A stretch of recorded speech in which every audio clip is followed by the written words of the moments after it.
Episode of Top 5 Live. This is episode number 86. We're getting closer and closer to the century mark. And I actually think we need to start planning when we're getting ready, what weeks we're going to double up the episode so we can be at episode 100 when Javon's here for Heroes Con. Just And stop then we this can episode argue. at 45 minutes and then restart.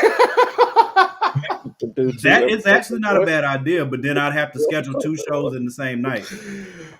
So I don't know. Cut it. I don't know We're how just to. gonna I don't know In if the that's middle gonna of the conversation, just cut We're gonna it. at 8:45. I'm gonna say, "Hey, welcome back to Top 5 Live. This is episode 90." I don't know. I don't know if that'll work, but That's not gonna work. I mean, if you want to try it, I suppose we can. It's our show. We can do what we want to do. That's actually absolutely correct. For those who are normal, our normal viewers, you already know our mugs and our faces. But who you might not know that you should know is my bro down bottom right, Ted Sakura, creator of. You know what? I don't want to even speak all your accolades. You tell us how. I will speak this accolade. Was it last year y'all got to deal with Diamond? Oh, we've been with Diamond since like 2015. Woo! Just a slight flex, you know what I'm saying? just a slight one, you know what I mean? Just showing the bicep a little bit, you know what I mean? But my bro Ted is down here for they've got to let me put it up actually. Before we get into the show, let me share the screen. They've got a Kickstarter live right now. Punchline and Vaudevillains issues number 1 and 2, which I'm gonna start with this. My bro's a beast out here, as you just heard. He's already with Diamond for distribution. Who knows what else? But Ted, really they fun. said you still got static, man. All right, I'm gonna switch. Is it still bad? Yeah, All right, it just came back with a vengeance. Ooh, all right. We'll talk while you get your. We got you. We'll still talk it up, and then we'll bring you right back in. Okay. And then Danny dropped the link in the kick for the Kickstarter. Appreciate that, Danny. I got the page up. Y'all make sure y'all go check out this. Y'all make sure y'all go check out this Kickstarter. I'm gonna start scrolling down, and once Ted gets back to kind of walk us through it. Where I got to know Ted was for Punchline and for the Tap Dance Killer. I love the artwork, and I think right here, Tap Dance Killer is where I saw, and I love the artwork for that, and that's what got me into like looking at Ted's stuff. And I think we met at I want to say Heroes Con last year. Heroes Con, yeah, he was at Heroes Con. Yeah, I think so. Is it sounding better? Much better. That's Yeah. all right. We met at Heroes Con last year. So Ted, I'll just scroll down the page as you Describe it. Yeah. So we Hero Tomorrow Comics is my company, and we have 4 titles. It's one shared universe. So the character you see there on the left, that was actually our first comic. It's called Apama, the Undiscovered Animal, and that one's about an ice cream truck driver on the west side of Cleveland who unlocks the spirit force of the most savage beast mankind has never known and becomes this ragtag superhero, again, on the streets of Cleveland. So if we kind of scroll down, I'm going to get to Punchline in a minute, but we had a book there we go. In Apama, we introduced this love interest nemesis, Nikki St. Clair. She's a mega talented actor who gets cast in a horror show musical as the Tap Dance Killer, but then there's a supernatural event that locks her permanently in the role, and she starts wiping out the mafia as the Tap Dance Killer. So Apama gets in the middle of all this. Now, images of Tap Dance Killer were being liked and shared by the thousands. Actually, if you scroll back up to the top of that panel, it was. I'm sorry, the Tap Dance Killer one. Okay. Yeah, right there where we see Right here. Punchline. So that was actually the last page of Tap Dance Killer 1. Well, what I was going to say is images of Tap Dance Killer were being liked and shared by the thousands. People who didn't even know who she was. So I gave her her own series. And that's where issue 1, we introduced this guy, a heavyweight boxer, Drayton Hayes, who becomes this super-powered murderous clown named Punchline. He joins the group of the Vaudevillains in wiping out the mafia. So, and right away, people really dug Punchline. So I knew when we ran our 5-issue Tap Dance Killer series, we were going to do something more with him. I originally envisioned him as a villain for Apama, but when Tap Dance Killer got spun off, I thought, man, this is such a better way to introduce him. And now he's got a whole backstory. And so here we are, Punchline issues 1 and 2. It's the big battle between our hero Apama and Punchline. And we scroll now, continuing, you can see like the covers. Okay. I didn't know. I know I heard you talk about that before about Tap Dance Killer and Punchline. I don't think I realized that all of your is Bloom is in the same universe too? Bloom is and that's our kind of hippie, trippy, psychedelic villain in Apama. We just did her origin story, which so her first appearance was in Apama 5. Apama is like our tree trunk from which all the other branches have come out. Now, we make it real clear that you don't have to have read Apama, because I know most people hadn't. And Apama, even going back further, was a spin-off of an independent film that I directed called Hero Tomorrow, which is the film from which we named our company. Okay, I didn't know that. I did not know that. Where is it so I can watch it? Well, we have on our website, herotomorrow.com. You can see the trailer. And we sell Blu-rays of it. It's available on Vimeo as a rental. There was a time when it was on Apple and Amazon and all that, but then the company that we brokered through went out of business. So now it's sort of in digital limbo, but we still have all the rights to it. That's what matters. Now, is Punchline, when you said Punchline is a villain or an anti-hero? Exactly. Yeah, same thing with Tap Dance Killer. People always ask me, is she good or is she bad? I'm like, exactly. It's right now it's been villains versus villains in Tap Dance Killer. So, but they're forced into these situations where moral ambiguity forces them to make choices that aren't so villainous, or so I kind of like where I don't love when people are just good and bad. So really, this is all mixed up in our world, especially in Bloom too. Like Regina, in Apama, she seems like a straight up nemesis, but when you see her side of the story, which is Bloom, which is the 4-issue series, it's quite more complicated. That's why I was telling them before we went live. I saw Tap Dance Killer first, and I fell in love with that immediately. Yeah, I think we all did. I think we all ran into Tap Dance Killer. Well, our group of us did run into Tap Dance Killer first. Am I tripping, or is this Laurie Foster in your trailer? Which trailer are we looking at? The one up top? The trailer for Hero Tomorrow.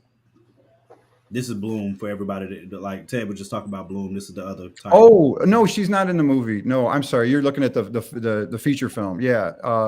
That is not. That's probably Jocelyn Rozak, I think, if that's the lead actress. Yeah. Okay. The young lady eating at the table looks a lot like. Yeah, no, that's not Laurie. But Laurie actually did a cosplay of the character who's up on the screen. She for did. us. Yeah, I remember that. Yeah. Oh, everybody remembers that. That's why she totally rocked the house on it. Yeah. That's why I thought it might have been her. I was like, that looks like a young Laurie Foster, even younger Laurie Foster, I would say. No, we only met a couple years ago just online. I've never even met her in person. Okay, awesome. Okay. That's a running theme in the indie community. Yeah, absolutely. Yo, these cosplays of Tap Dance, bro. Like it's impossible. Awesome. It's impossible not to love that character. Seriously, I know people are gonna start coming as Regina because me and Ted did when I did with the Lumberjacks number 2 or 3. We had a crossover pinup. Yeah. We had a crossover pinup with Regina and Jax on it. Kind of in different. Like they were there, but it was in like different realms. So like Jax could sense her presence, but he couldn't like really see her. Right. It was I loved that pinup too. Yeah, he did a great job. Yeah, Guida did that for us.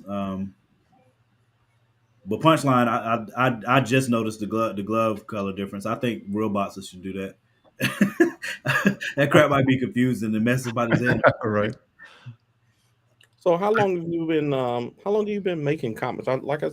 I want to know the whole story. Like, how long have you been So making films and yeah, comics, and why? And why? it's I'll try to go fast, but it actually goes all the way back to like the 90s, early 90s. And I had a rock band. Make it seem like And that was a long time ago, I Ted. know. Come on, man. You don't make me feel old, dude. all right. Man, y'all missed the most important point. He said he was in a rock band. Okay. That's right. I played guitar. See, Okay. y'all And missing some good stuff. so I wrote this concept album around this kind of weird vaudeville villain thing.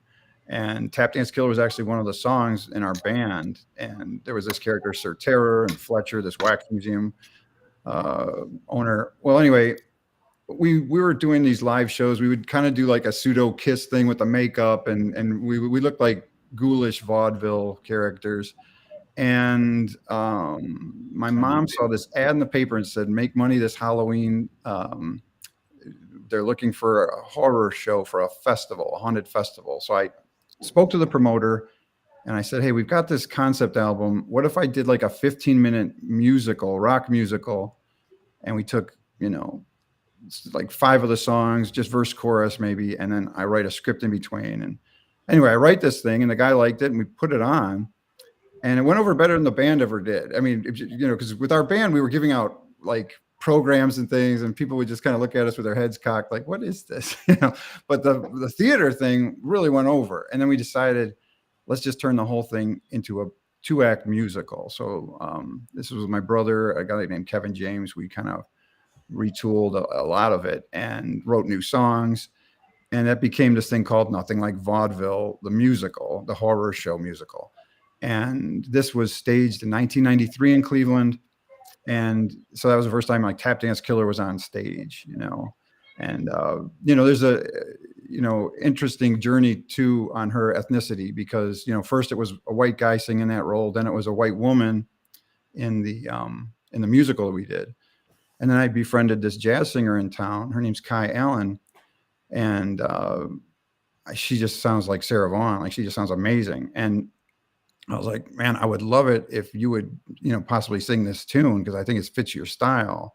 And she did an amazing job on it. And that was the first time I was thinking, wow, I really like, I like this take on the character. And this is only back in like the year 2000. So then my friend Milo Miller, who I met in college, and I, we kind of put the musical stuff to the side, and we decided to make this independent film. And we love comic books. I've collected comics my whole life. Like, I still haven't missed Spider-Man. My Amazing Spider-Man goes all the way back to like issue 61 and to present day. Like, I have all of that.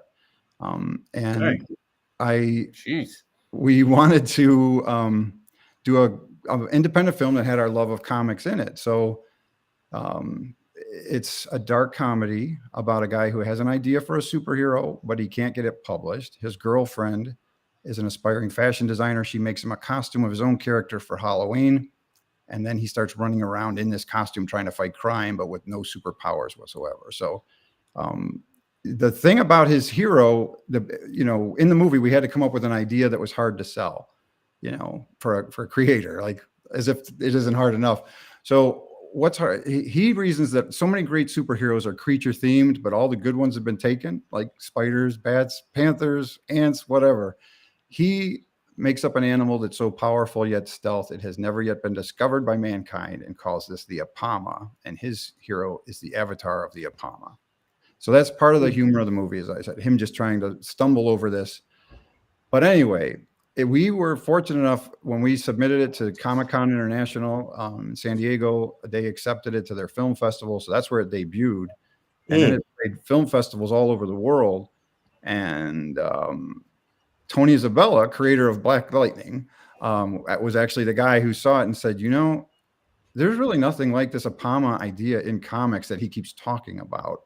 You guys should think about making an actual comic of this. And we're like, all right, how would that work? And I mean, all through high school, I wanted to be a comic book artist, but I kind of went back to my old, drawings and sketches and villain ideas and stuff. And we decided to hire an artist. We put out a call on deviantart.com, and we got like 100 people from all over the world Benito Gallego. We loved his style. It had that classic 70s look. And we did the book again that was in our creator's head. So you can forget everything I told you about what that movie's about. This is about a Hungarian ice cream truck driver on the west side of Cleveland who unlocks the spirit force of the Apama creature. And we got rave reviews on that first issue. We put it up digitally for free on the website. Mm-hmm. And people were really digging it. And we were hooked, and we started making more digital comics. We were selling them on Comixology. We were terrified of doing anything in print because we just thought that was way out of our league. But by the time we got to issue 5 and the debut of the big villain Regina, which was slightly modeled after in Fantastic Four #5, they introduced Dr. Doom. So we thought, all right, Apama #5, we got to introduce our Dr. Doom, but that's Regina. So that was when we did our Kickstarter. We submitted the completed book to Diamond. Actually, there was a comic shop scene there was a comic shop set in the movie we made, and we were not allowed to show Marvel or DC books. We asked them for permission, and they just said no. So we had to go to indie comic creators. I went to a bunch of Comic Cons. Anyway, Mark Wheatley was one of the guys who donated books to our shop. And when we got this book done, I said, hey, could you help us possibly present this to Diamond? And he presented it directly to his guy, and they accepted it, and we've been with them ever since. And we did things completely ass backwards. Like, we released a trade, and then we released a second trade. We did all 6 issues and released volume 2. That's where Tap Dance Killer made her debut. And this was the weird idea because I was working on a documentary. I'm sorry if this story is just going on forever. It's coming to a close. No, we just listening, man. I've literally never heard any of this before, and I've been following you for a while, Ted. So this is this is exhilarating to me, man. All right, I'm already plotting on when I see you at the next con, bringing some drums, and we're gonna. Oh, nice. All right. At the very least, bongos. But go ahead. So while we were making volume 2, I was hired to make a documentary for Near West Theater in Cleveland. And it's this really holistic theater company that does really great versions of musicals. But, a lot of people think there's almost like this, it's so communal. They almost think it's cult-like in the best way. They were moving their location to the street right across from where our Apama lives, because we use an actual location in Apama, West 65th and Detroit Avenue. Right across the street, that theater was going up. And I told Milo, my co-writer on that, I said, hey, wouldn't it be funny if Apama joins this theater troupe for a couple issues, because they're moving right across the street. He's tired of getting his ass beat all the time, and just, some flirty gal just starts, gives him a flyer for a musical. And it's like, he liked that idea. And then I was thinking, well, what musical could they be doing? And we probably couldn't get the rights to Jesus Christ Superstar or anything. But I'm like, wait a minute, I wrote a musical, and there's all these villains in it. And what if the villains come to life? And they're stuck in this 1920s mindset, but fighting the modern mafia or something. I'm like, man, that sounds hot, So that's where Nikki St. Clair was born. And I'm married to a Black woman. We have a daughter. I wanted a really, badass Black female character in our world. So that became Tap Dance Killer. Man, that's crazy. I think everything that you just said, I was having some issues recently about the journey to get to where we are now and where we're going. And like listening to like you just being in the right place with the right people, and not even intentionally doing certain parts of it. I just feel like if you just keep pushing, keep going to the keep walking in the right direction, you'll get to where you're supposed to be, man. It's very inspirational, and like I said, I've only been following you for a little while, but hearing your story is great, man. Like I'm gonna have to go back and read Apama now, because I literally only knew about Tap Dance Killer and Punchline. So now I want to go back and read Apama, and I just love every piece of it, man. It's just great. All right, thank you so much. So this is my first time hearing about all this. I guess I'm in a different region, and how indies sometimes work. You're only familiar with some of the the books in your own region.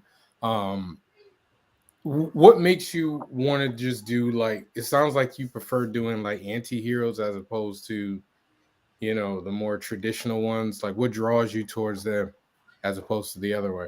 Well, I would start with Apama. You know, like he's my dad used to have a tire store, and when I was changing tires with these dudes when I was like 13 years old, and like I felt like that kind of character really wasn't in comics as an alter ego, you know, like just, and like I said, he just drives an ice cream truck. He is he's not even an everyman, you know. So like, and he's part of the fun with Apama is like his way of solving crimes is just, you know, you're reading it and you're just like, he comes up with a plan, and as a reader you're like, that is not a good plan, dude, you know, like it's not going to work or whatever. So like when I say he's like bumbling ragtag superhero, like I was excited because I hadn't seen this kind of story before. You know, I'm not saying it hasn't been done, but like as much as I love Peter Parker, you know, he's usually the most brilliant guy in the room, you know,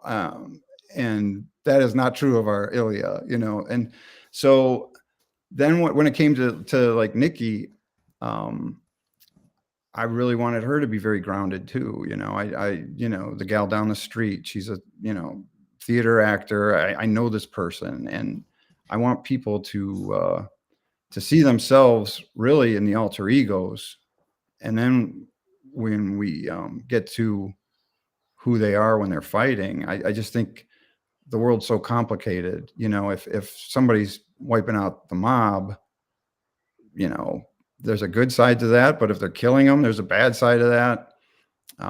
But snap decisions, you know, based on what these characters have gone through, it just plays out, I think, hopefully in a little more realistic way, but maybe not even realistic, but just, you know, aiming for something that isn't a trope, you know? Right. Now, when because you told us that you wrote the script for the film, but you've also done like musical and all that. Like, how hard was it to transition to writing like a comic book script? Was it difficult? Was it easy? How did that work? Yeah, I mean, one of the things I went through to make Hero Tomorrow was storyboarding, like, because I hadn't made a film before, you know, so I storyboarded 1,500 images. It was the same year I was getting married. I didn't want to start shooting that year. So it was like 3 images a day. I just thought, I'm going to just go through this script, do 3 images a day, you know, 3 up on a 8.5 by 11 page. And by the end of the year, I had something like 1,500 images, and I had this big freaking stack. So even at auditions, I could show everybody, look, here's the movie. This is what we're going to do. And even though I didn't have a lot of experience, it showed how serious we were.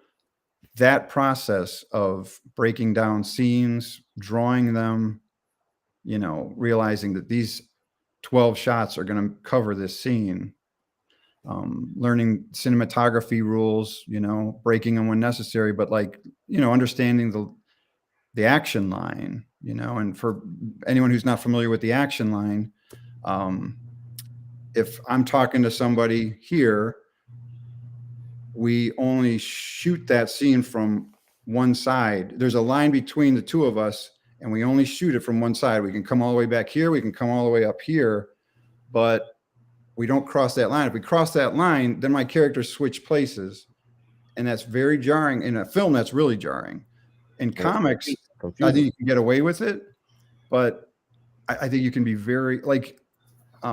It's kind of the same in comics though, because if you shift the perspective of the camera, it almost makes it go from like left to right. Exactly. Like if you're going left to right and you shift it the other way, then you're going right to left, which unless you're doing it on purpose, yeah, I can see that.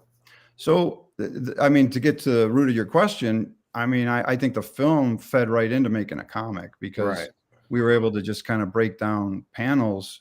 And I've been reading them my whole life, you know, and I found comics so much more liberating than film, because whatever you dream up, it goes right on the page. And with film, you got to find that location, those actors, you got to, you know, worry about meals for the crew. And yeah, I mean, it just, freaking love. I mean, I still like doing film, but I think the pure art form for me is comics. Yeah, when I did. Oh, I'm sorry. Go ahead, Danny. No, I was gonna say I agree with you. I think me and Morgan, we both have a desire to do film. You've probably seen some of the short. We do a lot of TikToks and stuff like that, but one of the goals is to get some of our comic book stuff on film also. So but the comic books are kind of the foundation of everything. I think once we kind of build out this universe and show that the stories actually make sense and that they can affect people, then we might take that move. But that making a film is a totally different process. Like you said, you got to feed people.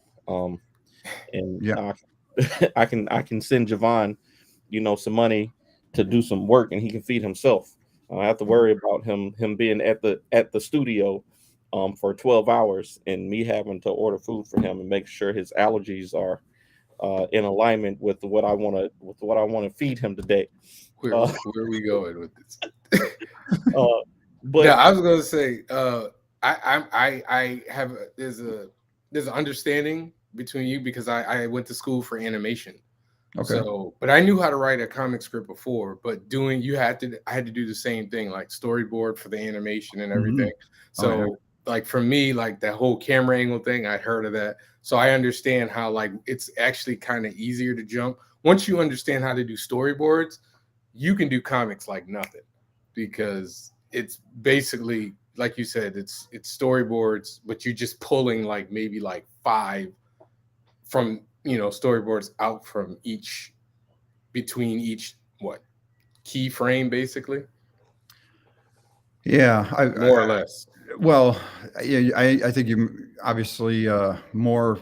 Yeah, there's a lot more storyboards than there are in a movie than there are panels in a comic. I would just So yeah, it's. That's cool, man. That's really cool. We're gonna get there someday. We're gonna catch up. We're gonna catch up with y'all someday for sure. Hey man, I'm doing my cartoon myself, dude. Everybody's not independently wealthy like you, Javon. I'm not independently wealthy. I just don't have to pay somebody. I just do the work. Animate.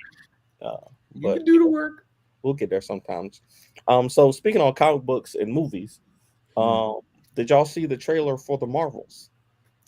I watched it once, but I didn't. I'm gonna go see it. I feel like for the Marvels. Also, let me say this before we continue into that. Literally, we're $2 away from 7,000, so I'm gonna need for somebody to. I mean, don't put in $2 because I'll hit you. 6,100. Huh? You said $7 from. I was about to say, isn't it? I said $2. I said we're $2 away from 6,100. Listen, my T is spiked. Okay. Where's the math at? My T is spiked. Okay, don't worry about it. I'm trying to do the math in my head. My point was, y'all understood what my point was. Y'all can go to hell. Somebody played. Yeah, you're right. But the point is, mine is not wealthy. $902. Shut up. The point is, well, no, actually, let me go back down to the tiers because there's a tier for it. I'm just saying. You got a tier for $490. I'm just saying. So somebody, somebody. Kyron's in the comments. Go ahead and do that, Kyron. Exactly. You know what I mean? Like somebody get in here. Like that joint better not stay at that number for the rest of the show. I know that. Yeah, Kyron or Javon. Like Kyron said, Javon there it is. Javon is not. Y'all seem to really think. Who did that disrespectful ish? You know what? Hey, we asked somebody to pledge, and don't act like I'm not complaining. We do have a pledge list. We can see who did that. You said $2. Hey, we appreciate. No, I said don't do that. We $2 away from 7,000. I said I'll hit you too. I said I did say I'll hit you. Never did it. You said we $2 away from 7,000. We need to get there. And then I said I'll hit you. So they must have missed the I hit you part. Terrible. And I know it's a new pledge because it says 149 back instead of 148. My math's still math. Why are you reprimanding the people for support? I'm not reprimanding. I'm saying a $2 pledge. Maybe that's all that they could do. Yeah. Javon, shut up. What? Let Yeah. them. Hey, support is support, Morgan. Let's support, Better man. Be I nice. hate you guys. Ted, I we're hate, happy. Y'all see the way he talking about Me and y'all? Ted are man? happy about. I Yes, hate we, you. we're might- down here. We're like, you got the 6,100. They might increase it. They might increase it later on. They might have just said, Maybe. "Hey, I got $2 right now. I know I can support for $2, but let me go through here and look." And it might increase to, Yeah. you know, That person 900. could have and- lost I'm their not, job. I'm not complaining one bit. It's all good. Let me Person could have stop lost sharing their the screen so job. my They face could can be get big. Hold struggling on. in the world. You supposed to be a man of God. Come on now. Oh, we doing that tonight? That's what we're doing. That's You can make that. we're you doing can that take tonight. That's what we're gonna do tonight. Take that $2 and feed. I know, right? 5,000. Oh wow. Oh wow. Oh wow. Let me go grab my beer. Let me go grab my beer. Ted's drinking. Wait a I'm minute. Anyway. Wait a minute. We talking about the Bible and you talking about Can I- getting your beer? What is Can I- happening with you, Morgan? Can What's I not get biblical your about thoughts? drinking? Can I get your thoughts? Do we want to on- get into this? Can How we deep you stay- want to go can we- tonight? Can we go back? Can we stay on topic? We were I'm talking just- about the okay. marbles. I was before trying you to but started then miscalculating. All Go right, ahead, fine. Danny. Back to the marbles. Back to the marbles. every week. Every week. I didn't do anything this time. Back to the marbles. I'm Danny, just glad You got your ear, man. Monica Rambeau's back. I'm ready. Let's go. If you don't like, if you didn't find that trailer charming, Morgan, you ain't Yeah. got no heart, man. The young lady who plays Kamala Khan is straight up Light. adorable and full of energy. And I love her. I love her. like- I love that. I love the show because of her. I think I found many reasons to watch this movie. And I think it's just one that I know that I can take the kids to, I can take the whole family to see, and it's gonna be fun. It's we went and saw that Dungeons and Dragons movie was it last weekend? And we ended up having a really good time watching it. It was just like a wild romp through Fantasyland, and I kind of feel like this is gonna be similar to that. They got some different set pieces. They got them in space. They got them with Kamala's family. So they got them with Nick Fury. So I'm expecting to see some scrolls somewhere. So I think it'll be a fun movie. Okay. Did y'all go see Mario? I did not. No, I haven't got a What? chance to go see it yet. That movie was great, man. Like real talk. I'm hearing good that, things, man. I just that haven't movie was really good.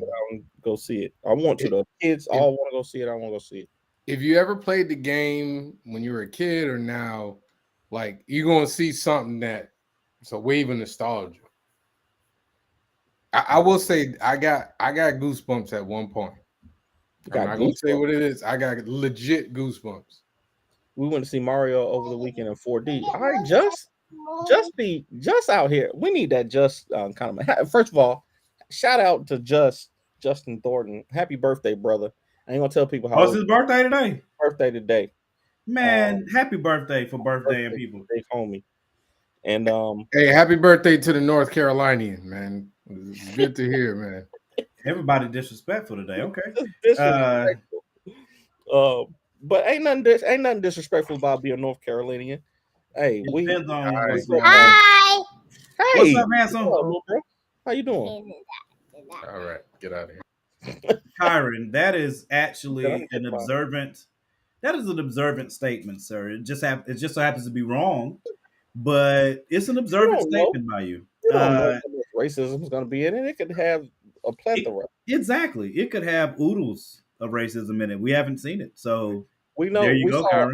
he saw Avatar: Way of Oh, Water. That had God. plenty of. That had how did plenty we get to this? How did we get to this? Please don't discuss this movie, Lord. Let me. You know what? We should have discussed it. No, we should. Don't let's even. get- Wait, what movie you talking about? I Let's missed get it. Ted's take first, and What? then I will. Way of Water or Yes. Marvel? The Avatar: Way of Water. Okay, I'm a fan of anything that pushes the boundaries like that. So I saw it in 3D, and there were times that like, my gosh, it feels like we're on this sinking ship. Like, it was really fascinating to me. The story to me was serviceable. It was fine. I didn't feel like I had to go out and see it again. but I enjoyed the hell out of it. Okay. I thought it was a beautiful movie. I thought that the technology was amazing. I just think that James Cameron should have made this movie 10 years ago or more. And but like you said, the story was serviceable. It was very predictable, but there's no reason for me to ever put that movie back on again. I don't that 3 hours. I literally was telling Morgan, I put it on. Me and my wife were laying on the bed and we're like, all right, let's finally watch this movie. She went to sleep about an hour into the movie, woke up about 2 hours into the movie, and then fell asleep again before the movie was over. I said, this is ridiculous. You Is it got to that see that boring? in the theater. You got to see that in the theater Yeah. with the 3D. I mean, That's how I it's felt. so- I felt like if we would have went in IMAX or something like Yeah. that, it would have been a better experience. But it's on. I mean, I was, he's doing things with.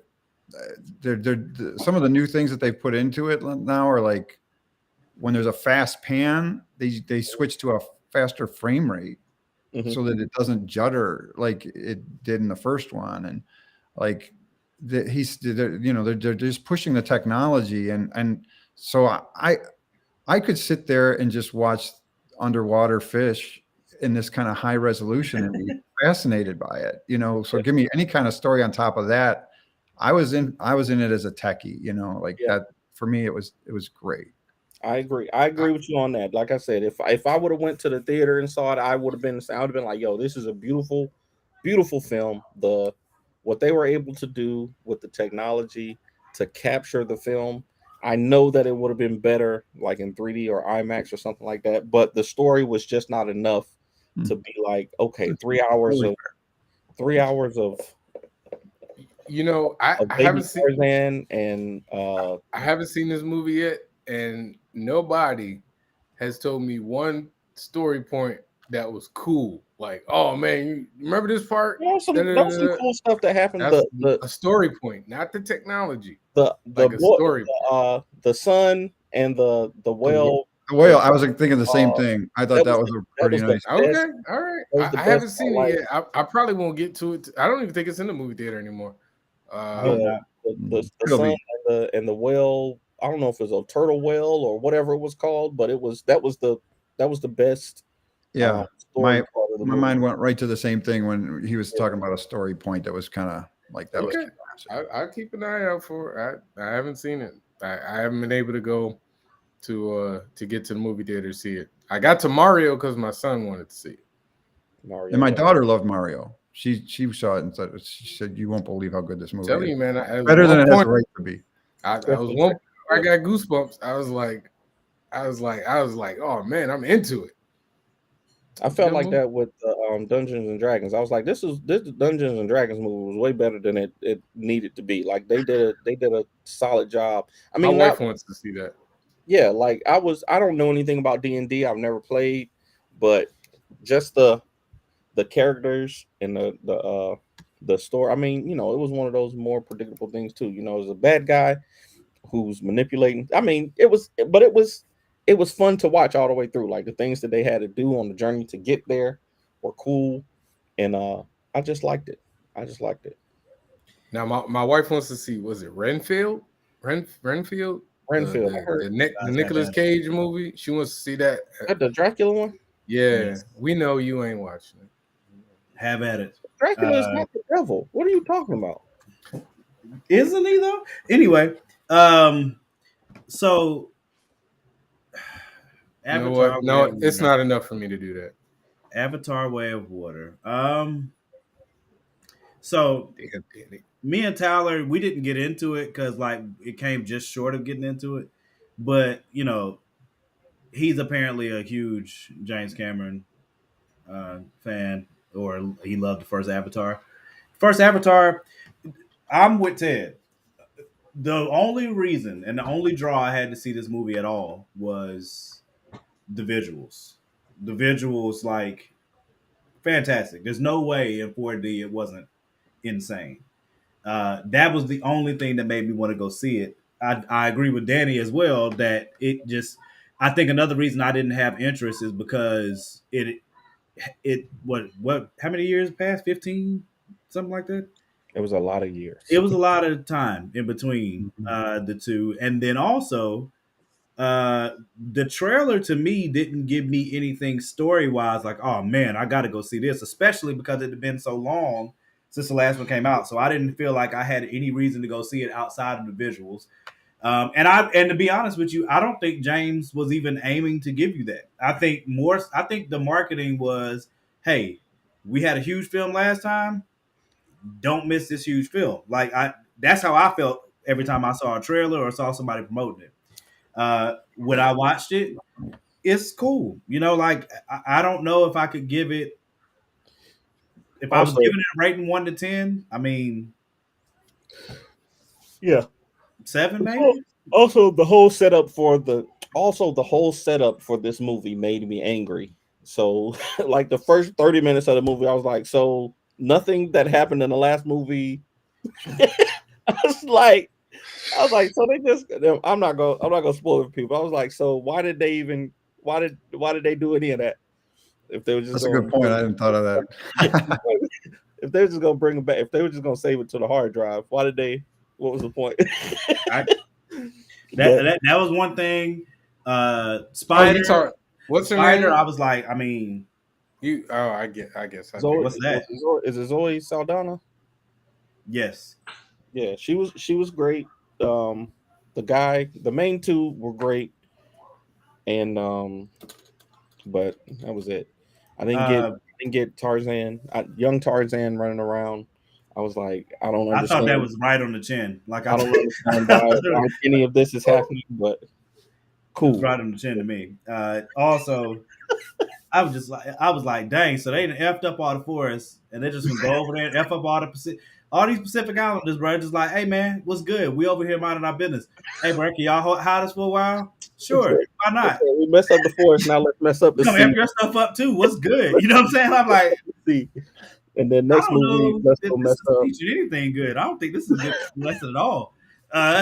But it is what it is, and I don't know what the next film is on. I think he said he's already planning 3, 4, and 5, and I'm like, 3, 4, and 5. Yes. Yeah, he was shooting them all at the same time. Yep. I'm out. They're gonna do it. So they did Earth, Water, Airs. I guess Airs next. Just stealing all Avatar thunder. Fire and lightning. Fire and ether. I'm gonna let them have that. Energy. I may see it, like I said, for the visual effects. Yeah. The biggest thing for those films are the visual effects. But how long can you get away with that? I really wonder if anybody's following it more so for the storytelling. Well, I mean, honestly, I think some of these movies though, like Will Smith's Gemini Man movie, like they literally made that. Maybe Kyrie. That's interesting. Actually, they built that Gemini Man movie around the technology, right? Him and Ang Lee were trying. How did that go for him? They were trying to shop this technology. They said, "Hey, it went good because now everybody's using it. Marvel's using it. All the de-aging. Marvel was using it first, though. All the de, but they improved it because so now the de-aging technology that they're using came from Ang Lee and Will Smith. Like they developed that technology and used it in that movie so that they could show it off for people. So, I mean, if it gets better movies made, I'm all for it. So this is all right. So before we're getting closer to the list, Javon wanted to freak people out with the Freaknik thing. We put Ted on to what it is, but I don't know that we really scaled it right. Like I said, for those who don't know about Freaknik, because we have new people that are watching the show, and we thank God for you guys. Freaknik was we can go with John saying. Like Freaknik was Black Mardi Gras. Let me just read it. Let me read it from the website. All right. Okay. So, yeah. There's a Freaknik documentary coming to Hulu, and the announcement comes just in time for college springs breaks. All right. Freaknik, the wildest party never told. For the uninitiated, Freaknik is the name of the annual spring break festival that takes in Atlanta Georgia, every year and is mostly attended by students of historically Black colleges and universities. This was back in Freaknik started back in 1982, and this Good was stuff, before Eddie. the internet. So way before the internet. This Not is before way the internet. Not before the internet. It's not Well, before the not internet. before the internet, but before social media for sure. We have to explain why we're talking about it. So we're talking about it because Hulu has just decided to get in their bag, and I'm assuming they've collected a bunch of footage from I Freaknik, don't and think they're it was doing a Hulu. documentary I on think it. somebody did a documentary. They're Might doing be a documentary. Somebody did it and sold it Hulu to bought Hulu. it. There are a lot of lives about to get wrecked. Do you hear me? I'm talking about people losing it. You know the GIF that they made with all the racist stuff was happening, and the lady was caught on tape saying, "You about to lose your job." I really feel like we're gonna see that GIF a lot. It's about to be dangerous in these streets. I will say, we had cameras for Jiho, right?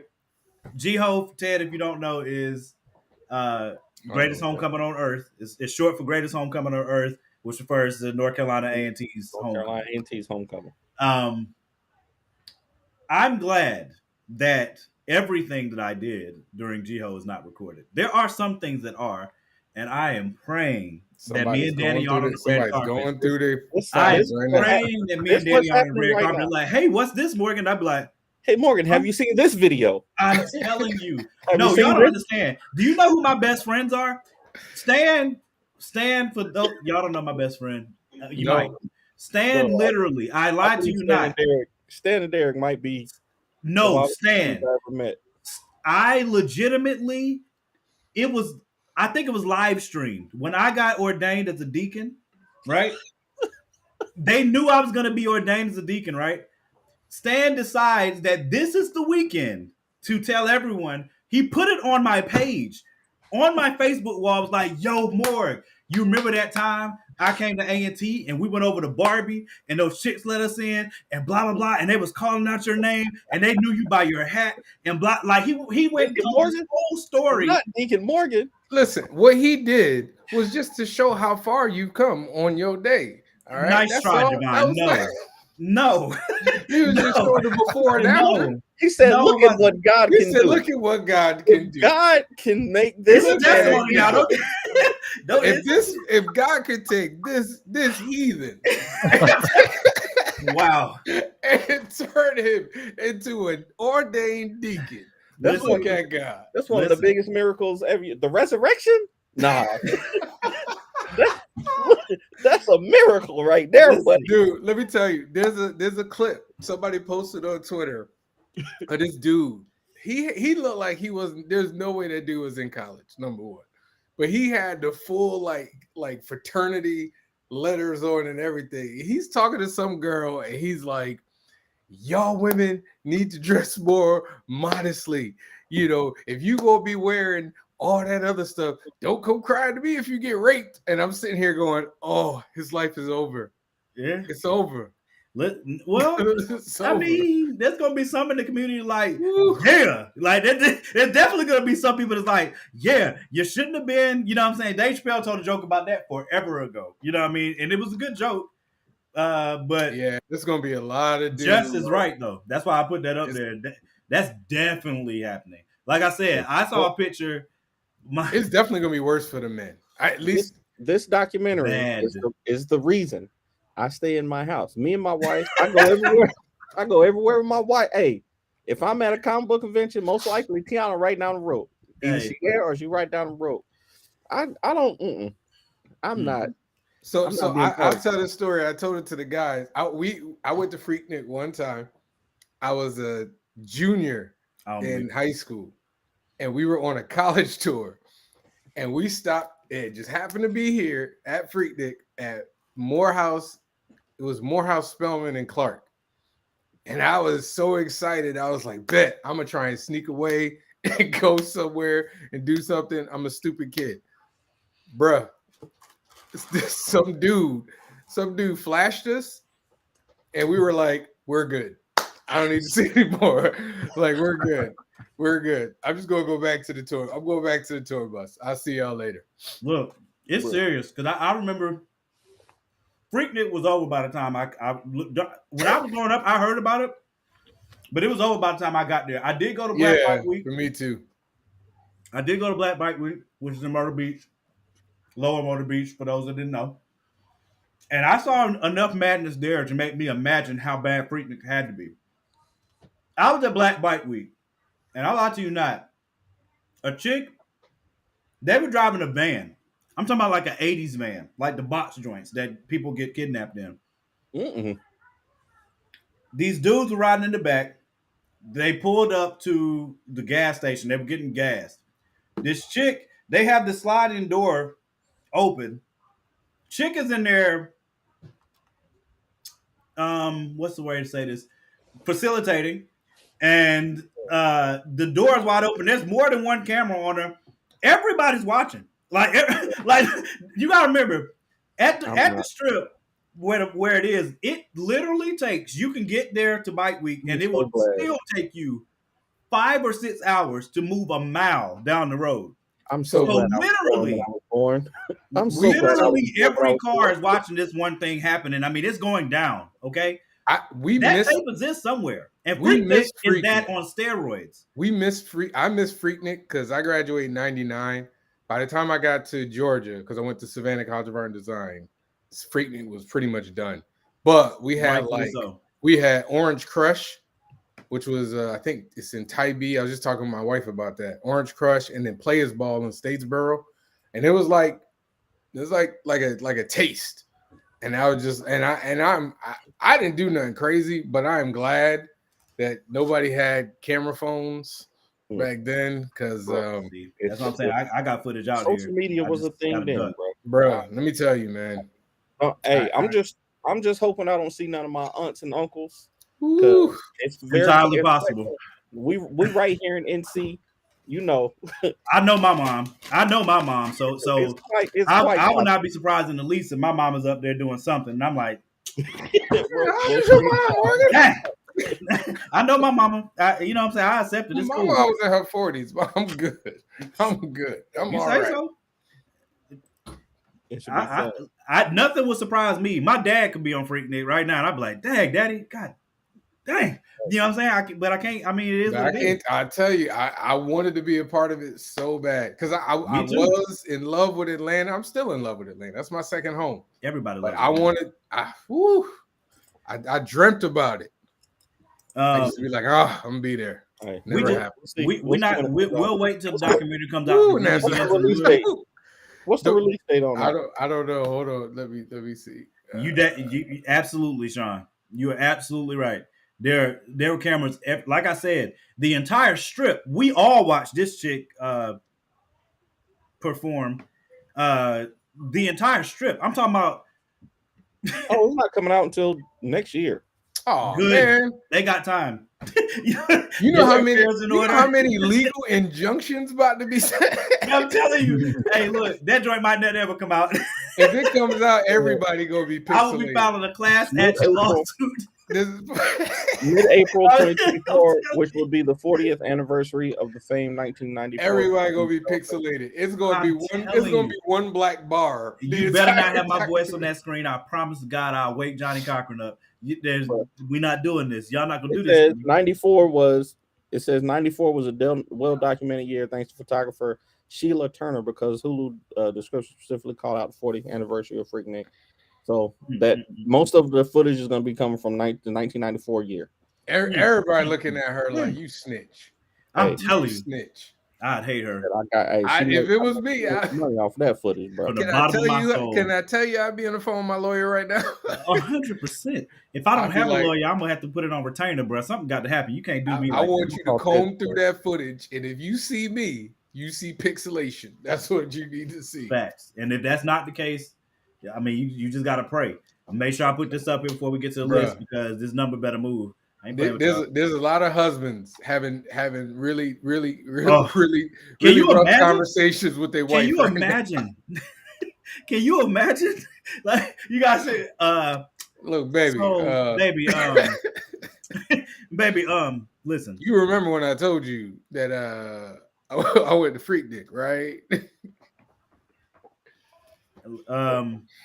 That being said, since we can put that to bed, wait, there was one more thing before we get to the list. What was it?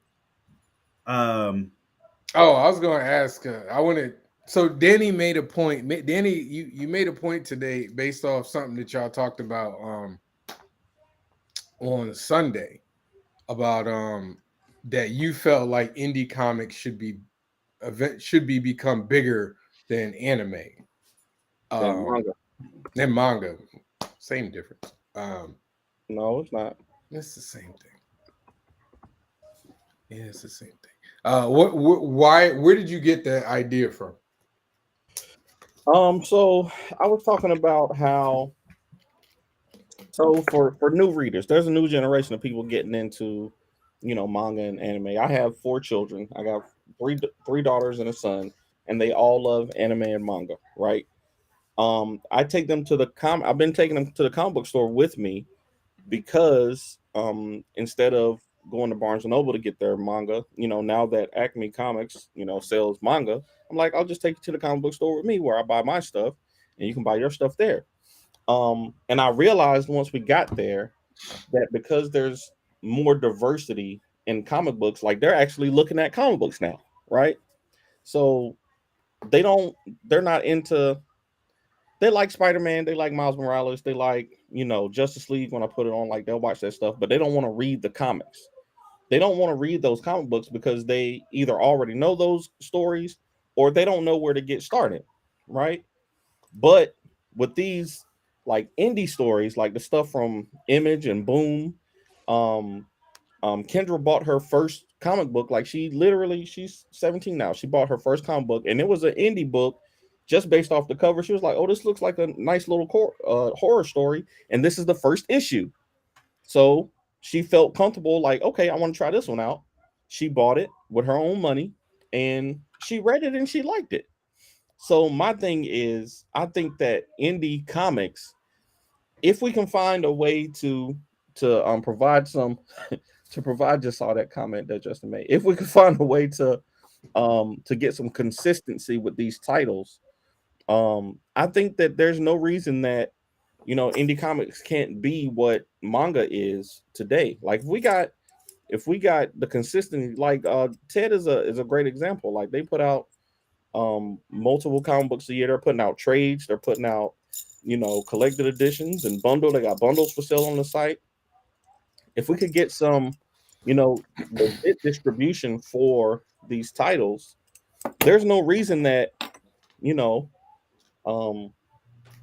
indie comics can't be what manga is in America. Like the children, they know the creators of these titles, right? So My Hero Academia, Haikyuu, they got Assassination Classroom down there. They got all these titles, and they're like, yo, the creator is making this book, this amount of, they're planning to do this story.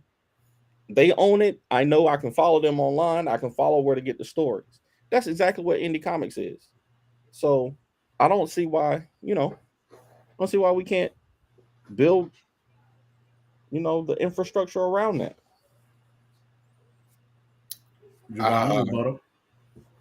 I mean, I don't disagree conceptually. In theory, yeah, it sounds great. A couple things that kind of prevent that is you used the correct word, infrastructure. But with it, the only way you get infrastructure is money, right? And then you said the other word, consistency. Most, and we can all agree, most indie books aren't regular on any level. I mean, unless you're like a super fast artist writer who works by yourself, even then you still need funding to crank out books. So, very few indie people are dropping. Well, let me rephrase this. Let me say this.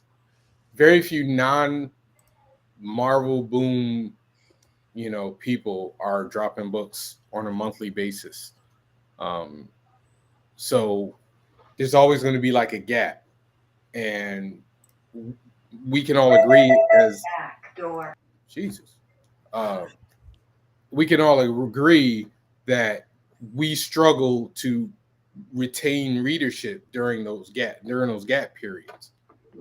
Whereas anime is manga kind of comes a lot quicker and is a lot cheaper because a lot of it is black and white. So, I mean, I don't disagree with it in theory. Yeah, indie comics could surpass it, and to a degree, it kind of has, because a lot of the more recent multimedia successes have been from borderline indie books. But those borderline indie books were dropping on a regular monthly basis and still had the branding of Image to kind of buffer them to be what they are. But I mean, I think it's an interesting thing to talk about. What, if we really want to get to that point, we got to crank out books a lot faster than we do. Absolutely. I got distracted because I just got my table for Heroes Con. I just got my email for Heroes Con. So I will be seeing you brothers there. Ted, you got anything on? Wait, what you mean you just got your table? They just sent me I got my tickets on Eventbrite. They gave me tickets. I said I got my table. Ours Alley. Oh, I ain't get mine yet. That's what I'm talking about. Ted, did you have anything to add to that before we move on? It's a real good debate. I have been a bit puzzled really about why, anime is so successful. I guess there's just an expectation that it is always kind of just met, like the format, the style of the art or something, it's sort of, and yeah, I mean, I don't get it, honestly. I don't get why that's got such a huge appeal. I'm not trying to diss it, but when I look at the stuff that I like a lot of divergent styles. I like to see very, different expressions of art. And when it's all done the same way, I don't see there are exceptions, but you can stack a lot of manga artists right next to each other and they all look alike. And they don't, if somebody who's creating something, that's not what I want to do. I don't want to make something that looks like everything else, and I'm painting with broad strokes, but it's only because I've collected comics my whole life. And, I Bill Sienkiewicz, Neil Adams, whoever, these guys that formed me, I appreciated their individuality so much, and there's great stories in the manga stuff, Death Note or what have you. I think they're fascinating. So, I don't know where I am with this. It's very, it's a tough one, man. That's weird that, I think when it comes to manga, the writers are more the celebrities than the artists are. Because I don't know if I could name, I can name any manga artists. And that's one of the reasons I think that the art comes out consistency. The art comes out the same, but I feel like they have multiple, creators on there. So they have a house style. That's what it is. Yeah. They have a house style. Like everybody's trained to draw a specific way for that book. Like Marvel kind of tries to do that from time to time. They'll have a house style and they'll look for artists who draw like a certain way so that, you know what I mean? But like right now, everyone's trying to draw like Stuart Immonen. Am I pronouncing his name right? I always butcher his name. Don't ask me. But yeah, Marvel went through a period where they were looking for everybody that drew like Joe Mad or Andy Kubert. There was a Michael Turner era where there was a Michael Turner era. So McFarlane, McFarlane, yep, absolutely. Jim Lee, they had a million Jim Lee clones, and all of them Jim Lee clones got taken by Image. It snatched up Image had the Jim Lee clones because they were all learning from Jim, and Marvel came and started snatching them all up. So I don't know. Like I just feel like indie comics will always, and when you say indie, and I'm specifying by saying low print run titles. I mean more creator owned stuff. I don't. Well, but that includes Image though. Images. Boom. I mean, that's where all the young kids are buying Image books. In my like, if they don't love superheroes, if they're not in love with superheroes like we are, they're looking for Image, Boom, Right. Action Lab at one time. They're looking for those books because they don't have, the 300 issues of baggage, the multiverses of the confluence of.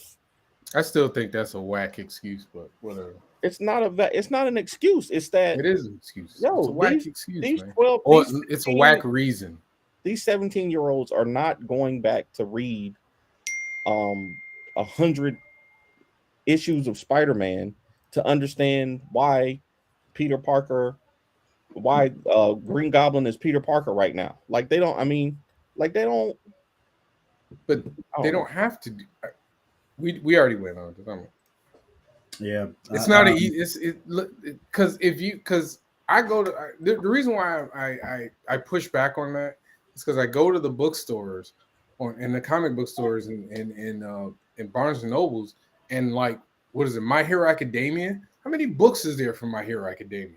24. It's 24 books. That's a lot of books to go back and read. But they got 1 to 24 right there. Again. And I'm making the point that if you wanted to start on a Spider-Man run, where you going? Where you getting Spider-Man #1 from? If you want to start on the Spider-Man run, it's not about the number; it's about the creative team. That is the point that I have always been trying to make. If I wanted to start, all right, I'll give you an example. If you wanted to start on a Spider-Man run, I'd say go start with Dan Slott's first trade. You can get his first trade to his last trade, and it'll be one solid story right then and there. But you can't go to Walmart or Barnes and Noble and buy it. Yes, you can. You can go to Barnes and Noble right now.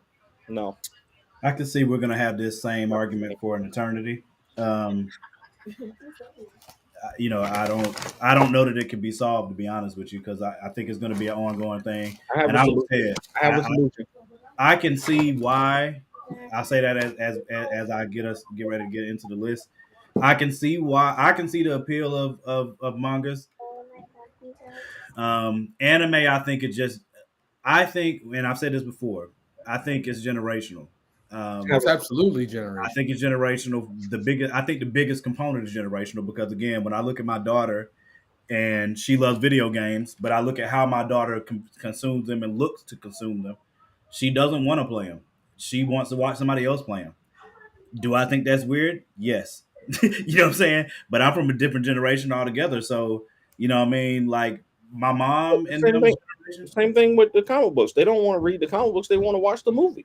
But this is why I call BS on that, is because again, we grew up.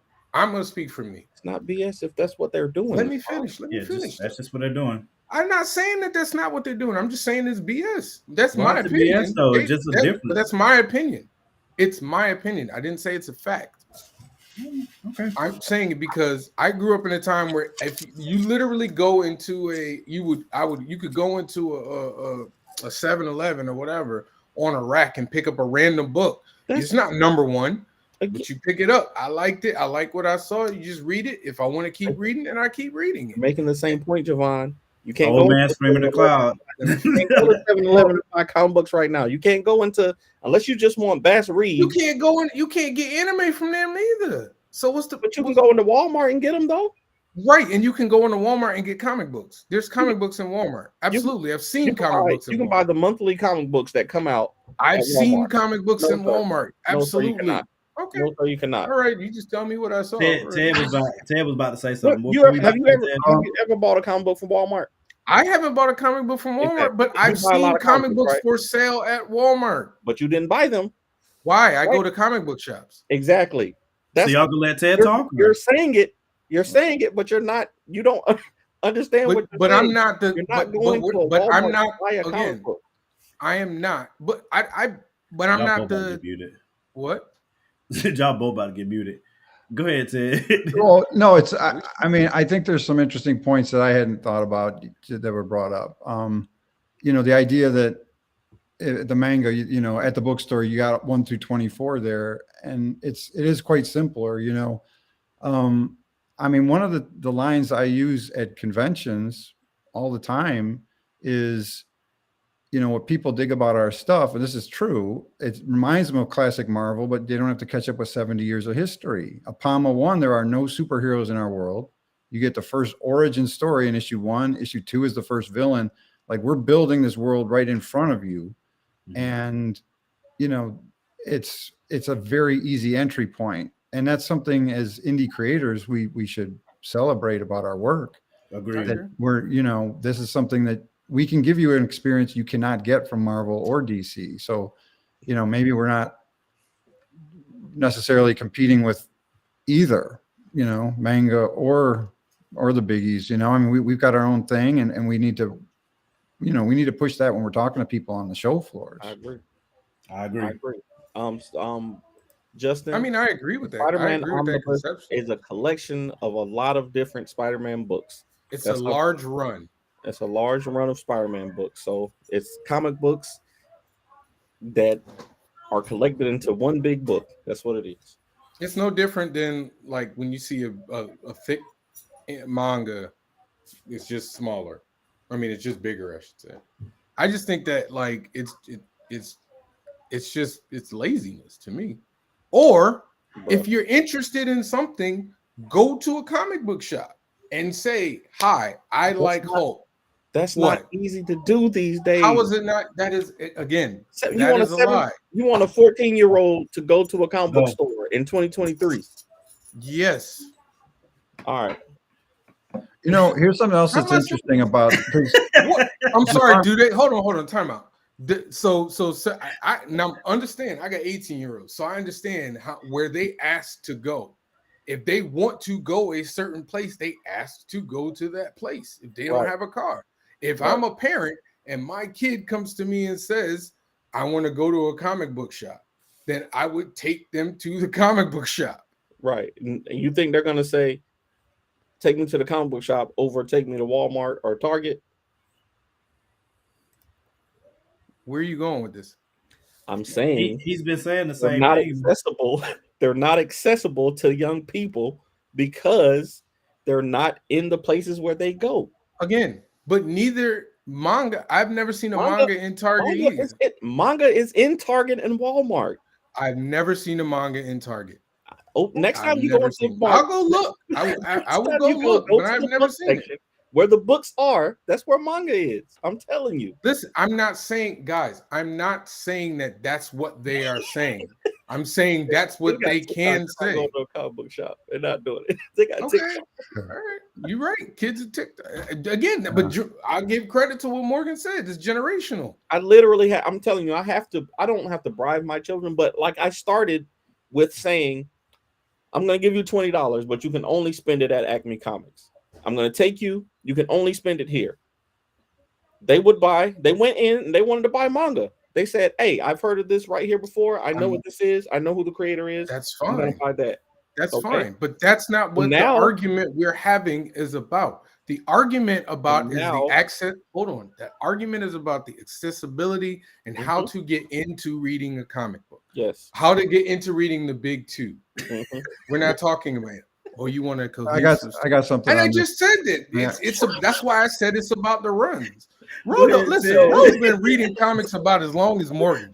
So who the hell? You want to call this story now? You lazy, bro. Go ahead. No, that's not all right. what I said. So on the Spider-Man, if I may, on the Spider-Man thing, which I think is a really interesting case study because, Javon, you said you would suggest somebody start with the slot. I would start with the damn slot run. Right. And that's just off the top of my head. Right. And off the top of my head, I'm like, well, I would start with Ditko, the world building with Stan Lee. But the problem with that, and I just realized this, is that's a story from the 60s. That's not going to talk to this generation in the right way. But that's why I So what wouldn't happens use is those. they do all these reboots, these restarts where, you know, you get Ultimate Spider-Man or something, and then they try to do it for the new generation, but their brand just gets sprayed everywhere, and it is so, to Danny's point, that 1 through 24 that's on the Barnes and Noble's bookshelf, that ain't there. And there is just no good place to really start. There's no pure place to start. But it's not. But again, it's not about finding a pure place to start. It's about finding something that works for that particular reader, which is what I said last time we talked about this. I said, hold on, stop, man. I said, if you give, like, I use the Incredible Hulk. The last time we had this conversation, I said, if you like the Incredible Hulk, if somebody were to come to me and say, I like the Incredible Hulk, and I'd be like, okay, what do you like, superheroic, or you like more like this or this? And I'm asking them the same way I ask people when I'm selling my own book in Comic-Con. Antisocial kids are not doing that, Javon. How do you think I sell books? Because I talk to kids. Them. You selling them to 16-year-olds, 14-year-olds? Absolutely. Yes, I do. Okay. Yes, I do. You talk to them. You find out what type of stories they like. I know. And then you find it. Listen, I agree with you. You just say you talking to them kids. They're not talking to people in Walmart. They're not talking to people in Walmart where they are. I said, if you are interested, somebody's going to talk to them. Okay, go ahead. Let me know when you're done. Jermaine is going to find out what they like. Yes, but if you go to Walmart where the books are that are accessible, they're not going to get that same level of customer service. I go to Acme Comics twice a month.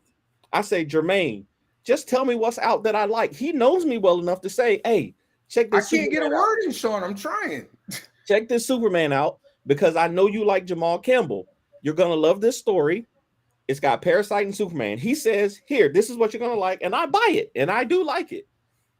Until you build a relationship with a person in the store, you don't get that though. They don't know. You don't need a relationship. Do you need a relationship when you go to Target and you're asking for a certain thing? Do you need a relationship with that person to get that certain thing? Or do you say, I'm looking for this and I need this in this color, and they'll be like, bet, go on aisle such and such. You don't need a relationship to do that.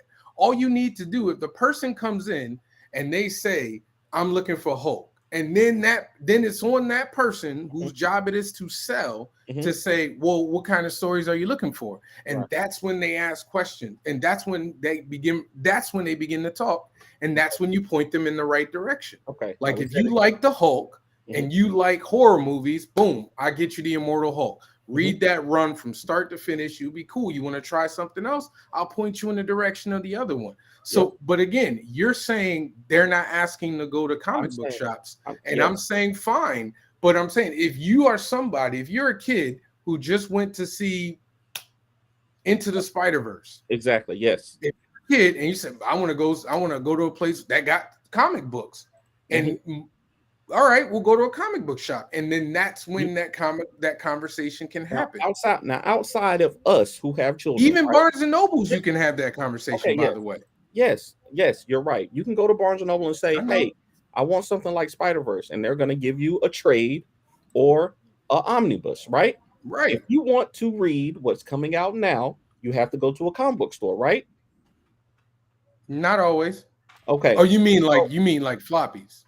Yes, if you want to read what's currently coming out now, you have to go to a comic book store. Now, outside of us who have children and we go to comic book stores, do you think the regular kid that just saw Spider-Man in the theater who's never read comic books before is going to say, hey, Mom, take me to a comic book store? Do you think their brain is naturally going to say, I want to get Spider-Man? A comic book store that I've never been to and my parents never been to is they would say, take me to where I can buy a comic book. Right? Oh, okay. I want to buy, they would say, Mom, I want a comic book. All right, Javon. No, I'm saying that's not what a kid would say. I want to buy a comic book. Yeah. Right. So where's the parent gonna take them? If they know of a comic book store, they'll go to the comic book store. I'm just saying that's where you can go to find the information that you're looking for. All right. So I don't understand why you're like, great talk. Because the point that wasn't, but it's still not the point that I was making. Assume that I think you assume that wasn't the point that I was making. People assume that you assume that people know what you know.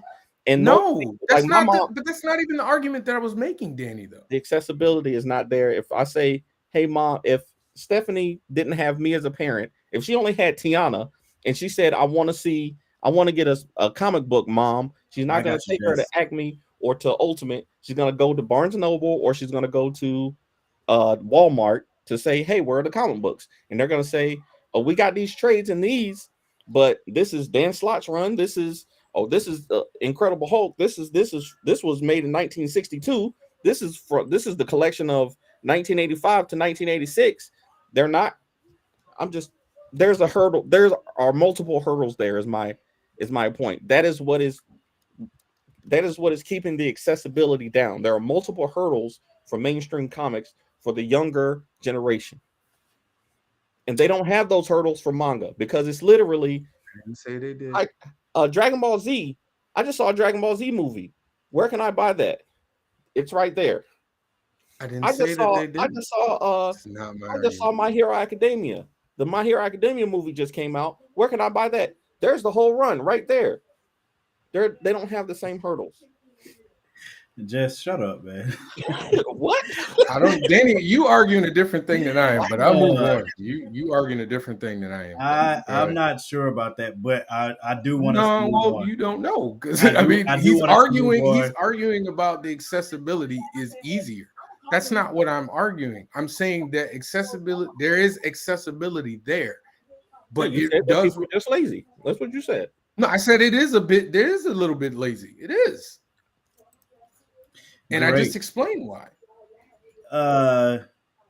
Ted, if you good or you got I'm something good. I'm good. Okay. I thought it was fascinating and gave me some good ideas actually. I like this. All right. So I know the solution is go back, Punchline, and the Vaudevillains on Kickstarter right now. That's absolutely correct. Oh yes, please. We all agree on that. I put the link in the comments. Thanks everybody who is back. Y'all better hit that link. Somebody better pledge or either share that link.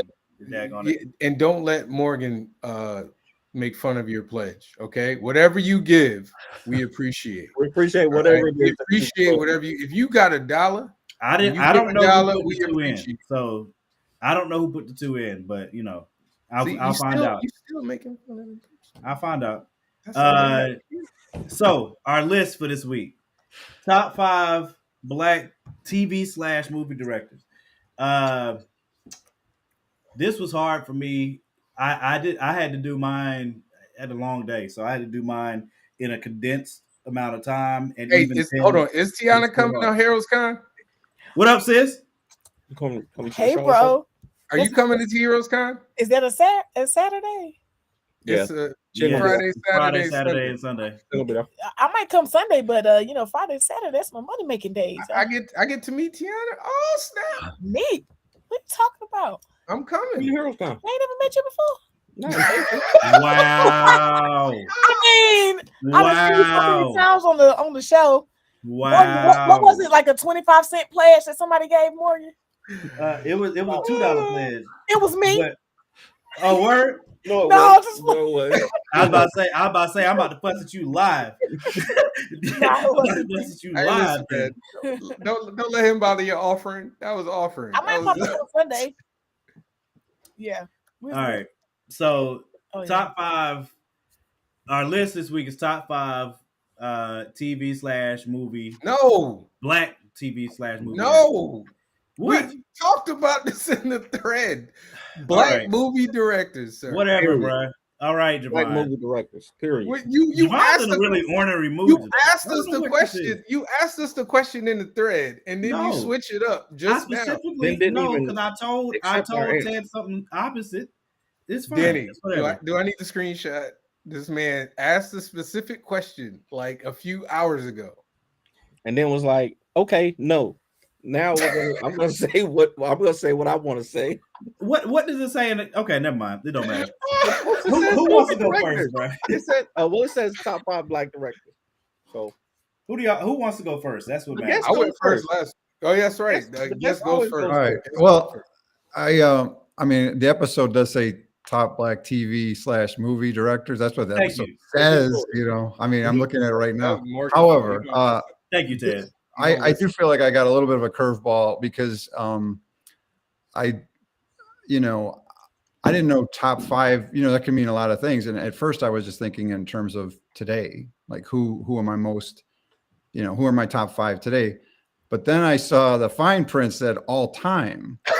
Yes. And that's quite different, isn't it? So, all right, I'll just go.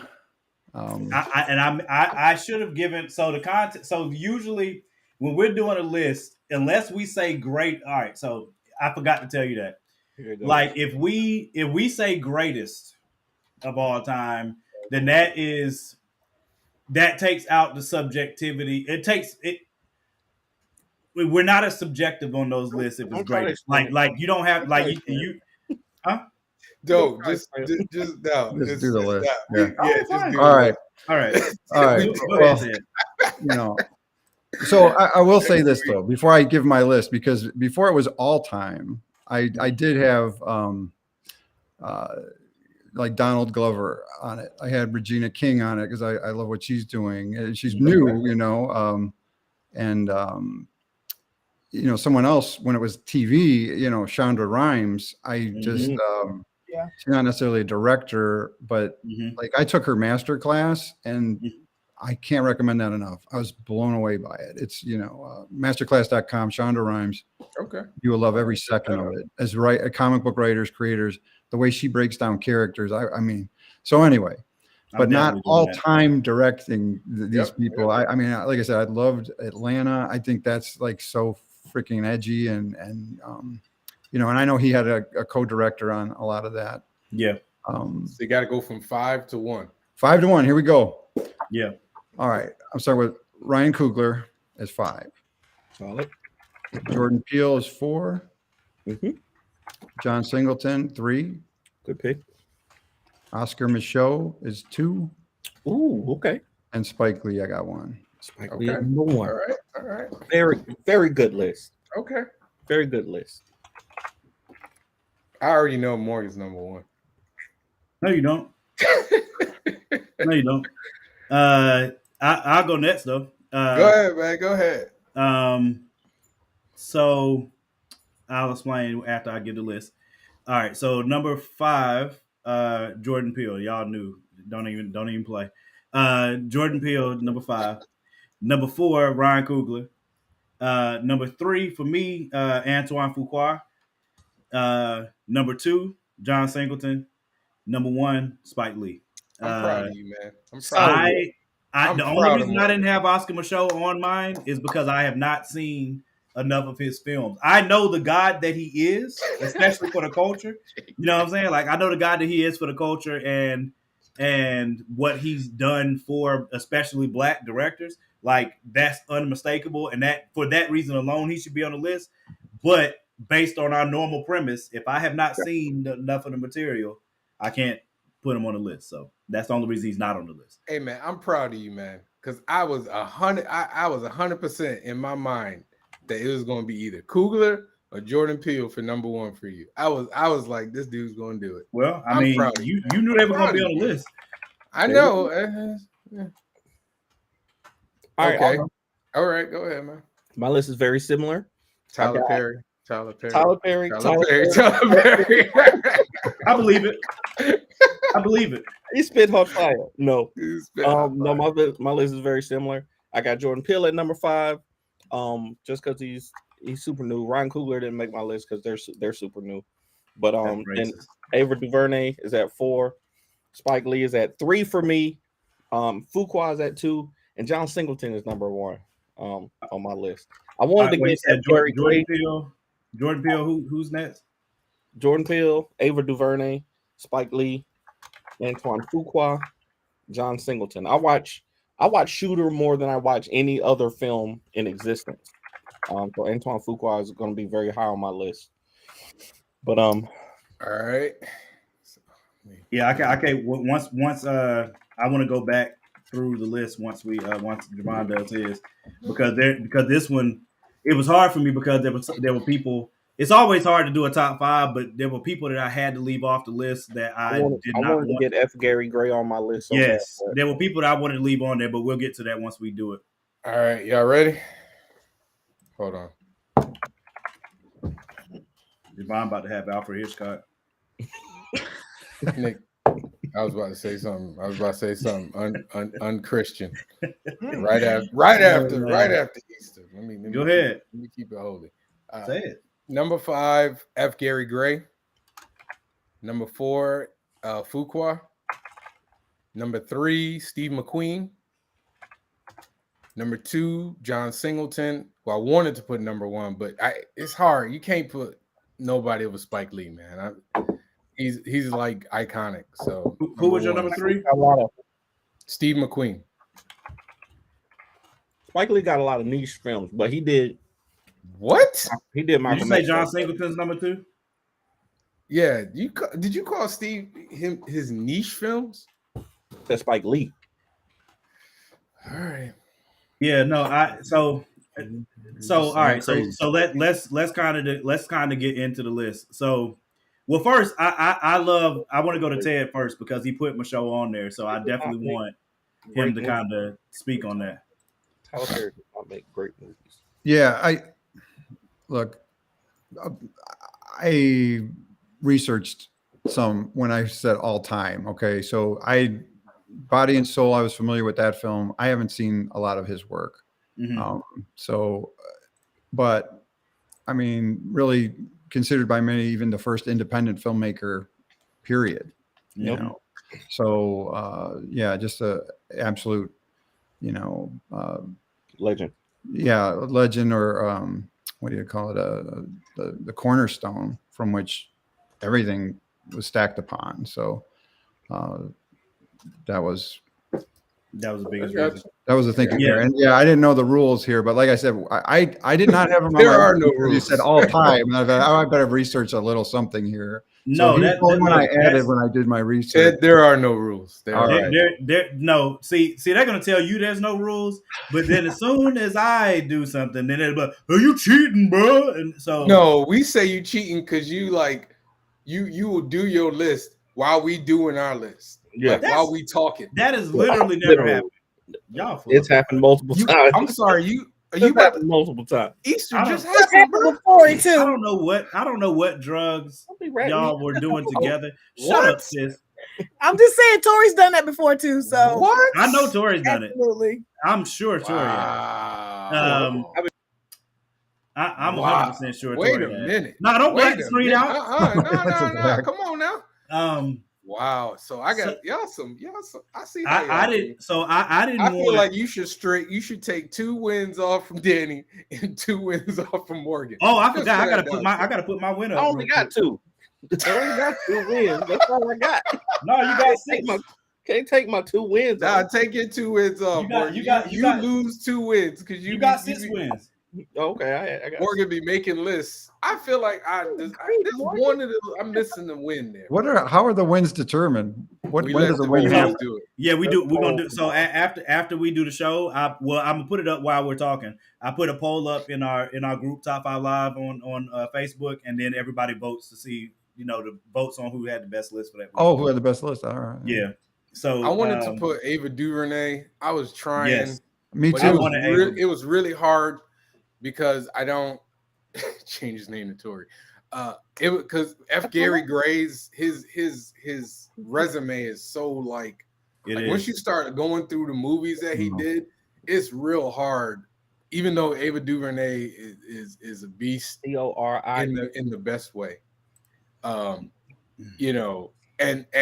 I wanted to do Ryan Coogler too, but Coogler just don't have enough. When they see us, don't you ever, Elma? He doesn't. He's got 3 movies to his credit. Don't do that. Ryan Coogler, yeah, that's Ryan Coogler couldn't like I say, he's super new. He don't have enough movies to his credit. Jordan Peele got 3. We're not doing that. What? I couldn't put him over Jordan Peele because Jordan Peele at least has 5. So, Jordan Peele got 3. Jordan Peele's got 3. He got 3 movies. But he's also Jingle. Jordan Peele didn't do Jingle Jangle. No, that was Tarantino. What? Oh, you said I thought Jingle did you say Django? No, Jingle No, Jangle. Jingle Jangle. Oh. No, I think he Um, produced that. Nah, so I look, there was no way I was getting ready to do a list of top 5 and not have Jordan Peele on it. You can forget it. But you talking Um, about the best dudes. Like you got three movies though. Get Out is one of the best. Jordan Peele- Don't start. What?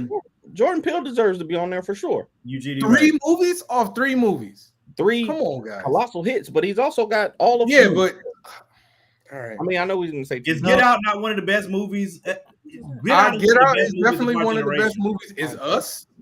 Huh? Is Us? It's not as good. No movie is as good as Nope. Get Out. Yeah, There's no movie from any director on this list, in my opinion, that's better than Get Out. There's an interesting question there. Wait. I'm sorry. Malcolm What? X Say that movie? again? Yeah, Get Out's My better than brain Malcolm just X. hurt real. Get Like Out seriously, is better than Malcolm X, Yes. bro. You have been, bro. drinking. Yeah. When I tell y'all about recency bias, this is Yeah, the please. stuff I'm talking about right now. This is what I'm talking about. This man You just think said Malcolm Get X Out is a better is better overall than- film than Get Out? Absolutely. Yes. 5 days. Absolutely. Yeah, your internet definitely didn't like that. Yeah, if that's the like, oh my god, dude. Listen, I I know can't Malcolm believe X this. is a I legendary can't. movie. Training Don't get Day? it twisted. Training Day. Training Day? You think Training Day? You think Get Out was better than Training Day? For overall impact, yes. Antoine Fuqua's Training Day. Training Is Day, that no, better don't than do Get that. But don't do that. You know, Training Day was in my And top. that's why I'm asking you, Bro. It's in my top 5 favorite. Oh my movies. god, dude. But Get Out. That's the worst. That's one of the worst takes you've had on this show, dude. Listen, Hands down, man. listen. Feel how you Oh feel. God. I'm just saying. Oh my. I'm just saying. goodness. I'm just saying. Oh, Get Out is a Jesus Christ. all-time great movie. Malcolm Oh X is an my all-time God. great movie too. But You it's two think different Get Out types of better movies. than Do the Right Thing? It's what? I'll agree with you on that. I'll take Get Out over. I'm Do You the sorry. Right. take Get Out over I Do the gotta Right ask- Thing? Y'all crazy, man. Bro, I don't want to wait to type it in the comments or whatever. What was so great about Malcolm X? I just want to know. Malcolm X. I mean, the movie was boring. Malcolm X is an all-time legendary movie, but it's a documentary, bro. It's a different type of film to Get Out. Like they're not the same genre. It'd be like It comparing. wasn't a movie. It was Oh, a It'd be like I don't know comparing. what to do with y'all, man. It'd be like comparing 13th. It'd be like comparing 13th or When They See Us. No, it'd be like comparing When They See Us to Training Day. It doesn't make sense. They're two different genres. altogether. How? What do you? There was When they action, see there was us- drama, there was suspense in Malcolm X. There was.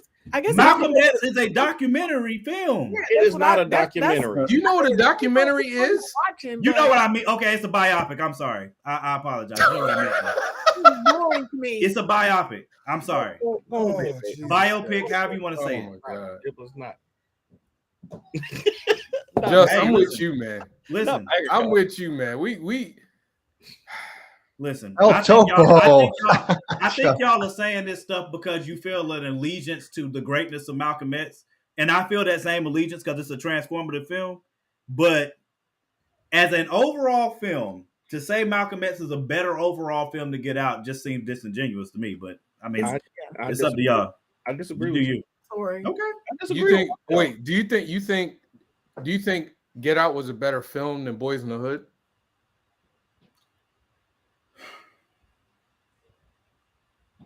I would watch. That's Yeah. more. That's more. I would Yeah, watch dude. Boys in the Hood, but only because of I would. I mean, I would watch Get Out over Boys in the Hood, but that's I don't. I think story they're equal. Those are equally great films. I don't know. I think I think either you need to go back and watch Get Out or Dude, I've watched Get Out again. Look, don't get me wrong. I'm I just saying. like Get Out, dude, but I think you are overrating it in your head because, like I said, for you, the Let me most look one recent time. thing is the best thing. It No, just came that's out just a a few drug years use. ago you compared that's to like Malcolm a X's. running trope that's not funny. It's not but a running trope, dude. You It do it is. every Hey, other Get Out. week, man. Are you taking Get Out over Avatar? Water Tribe. What did you say? What? I know you didn't ask me that stupid. Don't you? What are we? What? Avatar Water Tribe.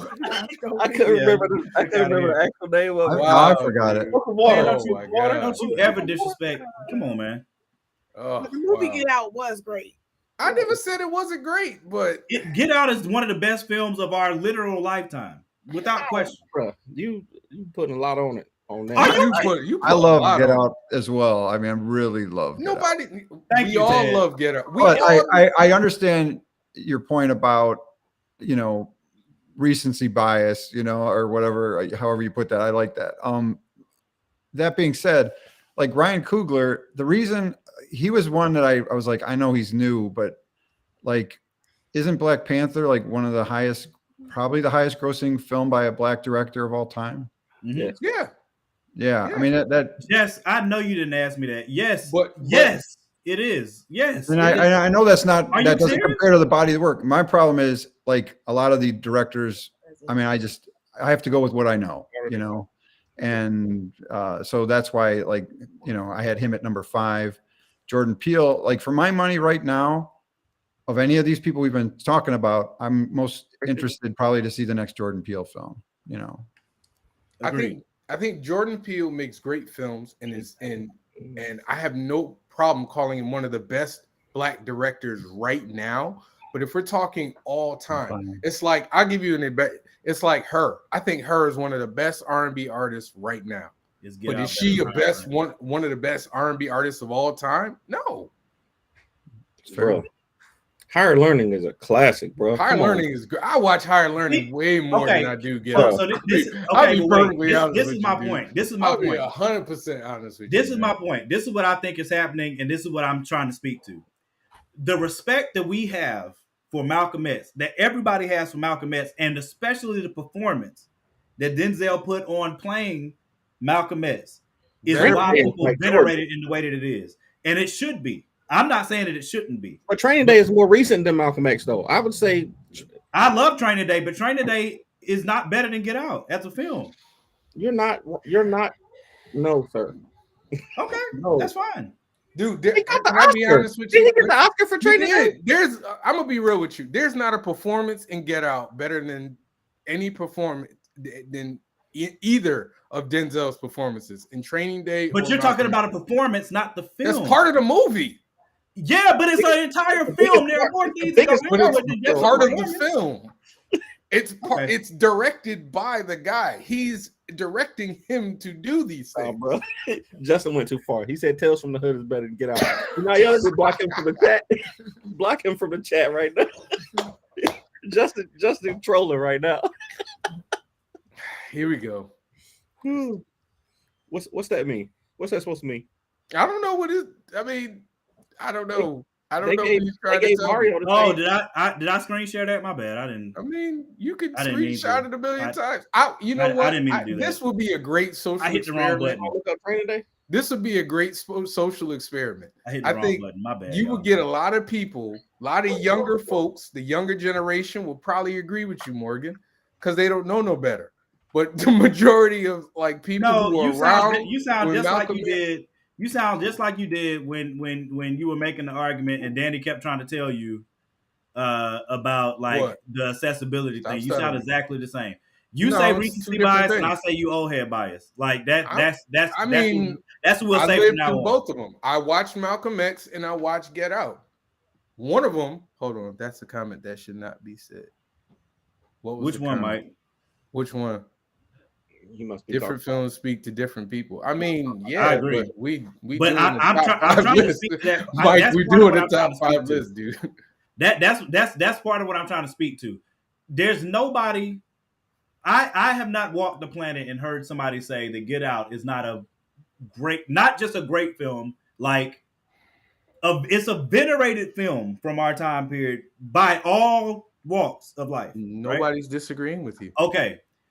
So what I'm trying to say, I am not taking anything away from Malcolm X because Malcolm X is an all-time great film. But the biggest reason why people love Malcolm X and will watch it for 3 hours is because of Denzel's performance as Malcolm. It's not because I'm not saying Spike's film wasn't great and the direction wasn't great. It was, but it is Malcolm X, and we watched Denzel bring that character to life in a way that We talking about- I don't know that anybody could have anticipated. Like Jamie Foxx when he did Ray, the same insane acting job. But are we? Well, maybe y'all would. Would y'all say Ray is better than Get Out as a film? No, Yeah, I wouldn't. I would. I enjoyed Ray way more. You got to understand, like, I'm not saying anything about. I'm Thanks, not Mike. saying anything against. I'm not saying that it's not a great film. I'm just saying Sean, that if more people had that conversation, I think there would be more people that would say it. It's a hard conversation to have because we venerate Malcolm X in the way that we do. I'm not saying Malcolm X isn't great, but I'm saying the reason I gave the comparison, When They See Us was an amazing film by Ava DuVernay. 13th is still one of my favorite films for information, but When They See Us was a biopic. You're right, it was a biopic, whatever way you want to say it, right? And she did an amazing job of telling that story. But comparing that story as a biopic to Training Day, which is completely fictional, doesn't really make sense. It's harder to do. And I think it's the same way when you're talking about Malcolm X, which is a biopic, and then comparing it to it's hard to compare those type of films. All right, that's what I said, Mike. Here are two Mike, different- that's what I here are two said, different though. movies. Here are two completely different movies that I know that you love. I want to know where you put them 1 and 2. Morgan, Get Out, and Top Gun Maverick.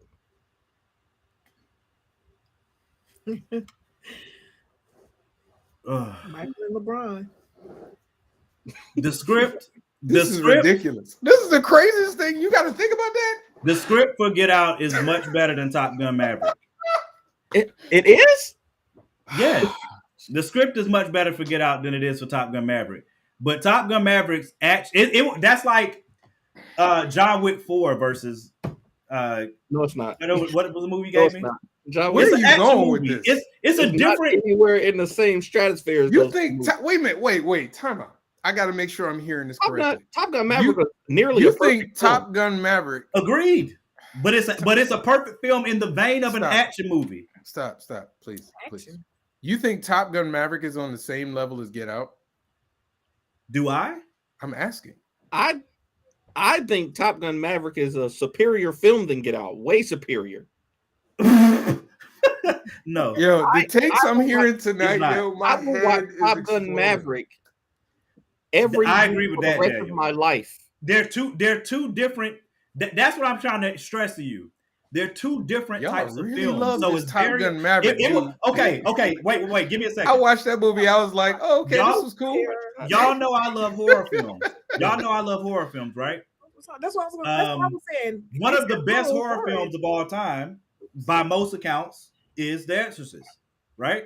But would you compare The Exorcist to Don't start. Top Gun as a movie and ask which one's better? Did You know you what I'm saying? Like, it's very hard to do that when you're comparing those two genres. The genres don't match. It's hard to compare those two. Is it fair to say that I did not see Top Gun Maverick, but I've heard it's It's well amazing. done, but I've heard it's very derivative of a It lot of is. stuff. It is. And very Get Out is derivative. not that.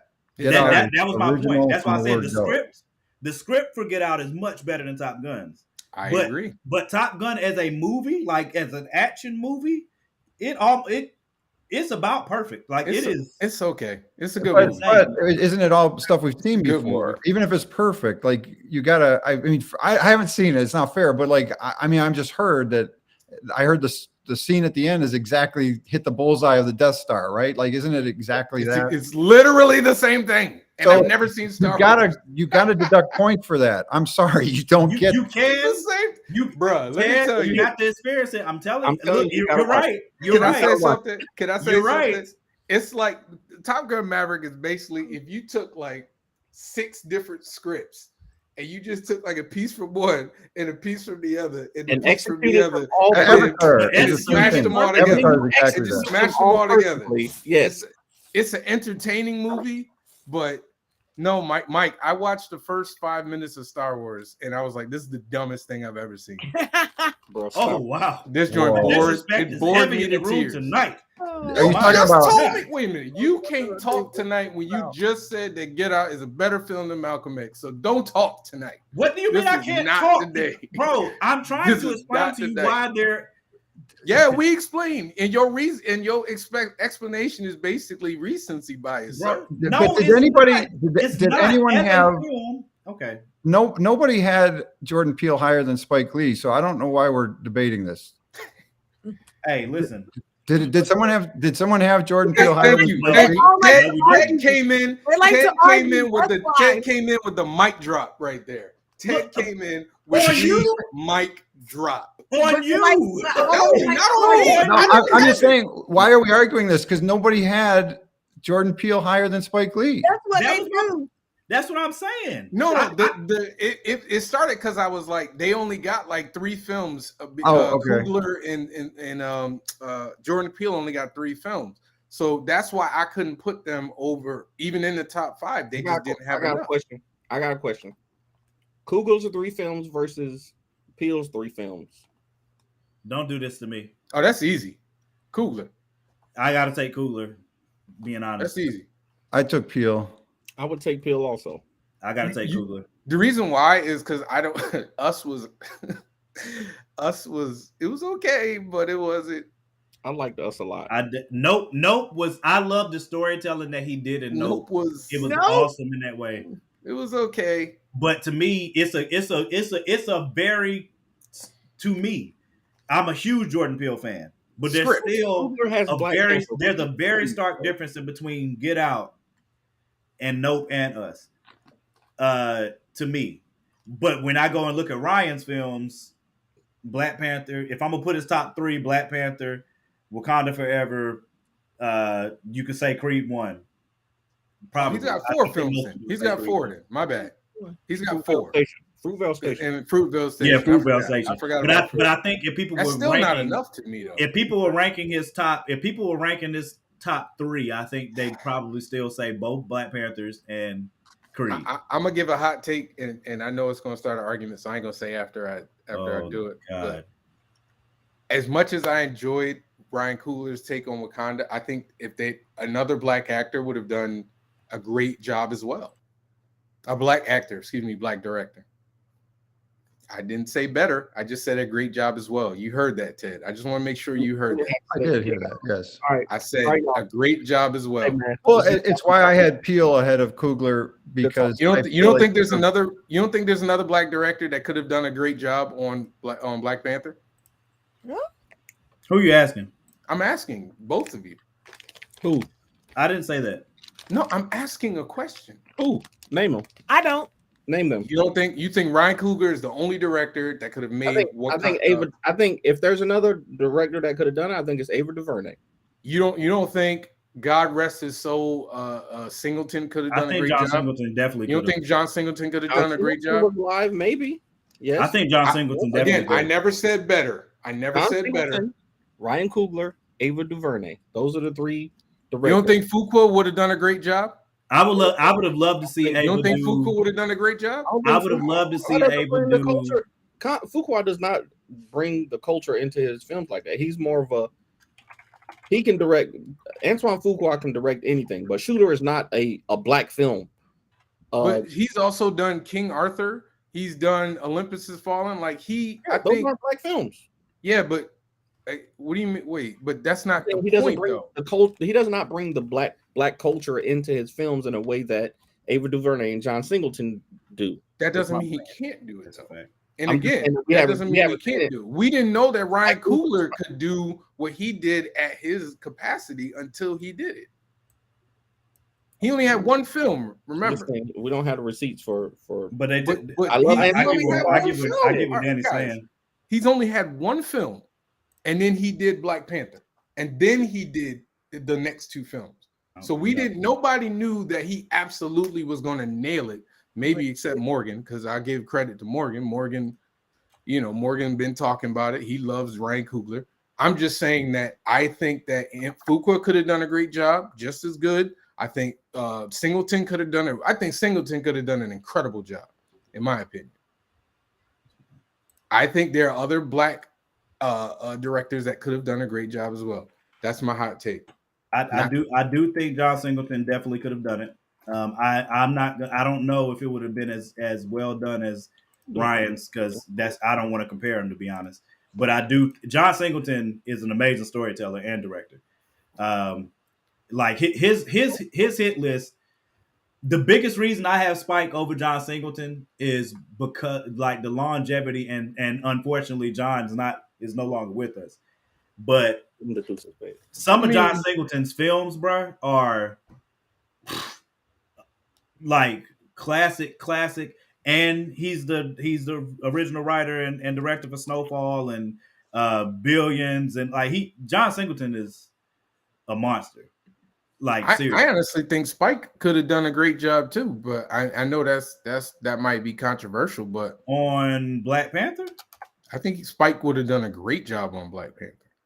It would have looked incredibly different yeah, because Spike has a very specific style he does. that Marvel probably wouldn't. I would say that Coogler is probably. I understand why they I don't know why they discredited Fuqua like he couldn't. I don't know what Danny's talking about. Fuqua would have done a great job. I think Spike would have wanted it to look like a Spike Lee film. And like we all, And if they I say would've. a Spike Lee film, we all can see what a Spike Lee film looks like. Whereas I think Coogler was more willing to make his film look like a Marvel film. I mean, Coogler been, I have a hard time seeing Spike and Kevin Feige really getting along. That's what I mean. But that's what me I as mean. well. Yeah. Me as well, Ted. But that's what I mean. Though. That's what I mean. I can't. I think I'm not saying it's impossible, but I don't know. I can see the people I said. I think I would have loved to see Ava's take on Wakanda's Forever script or her writing that type of script. I think my favorite thing that I've seen from Ava is 13, and after that, When They See Us. Like those two are indelible. Awesome, like awesome across the board. And I really wanted to put her on my list, but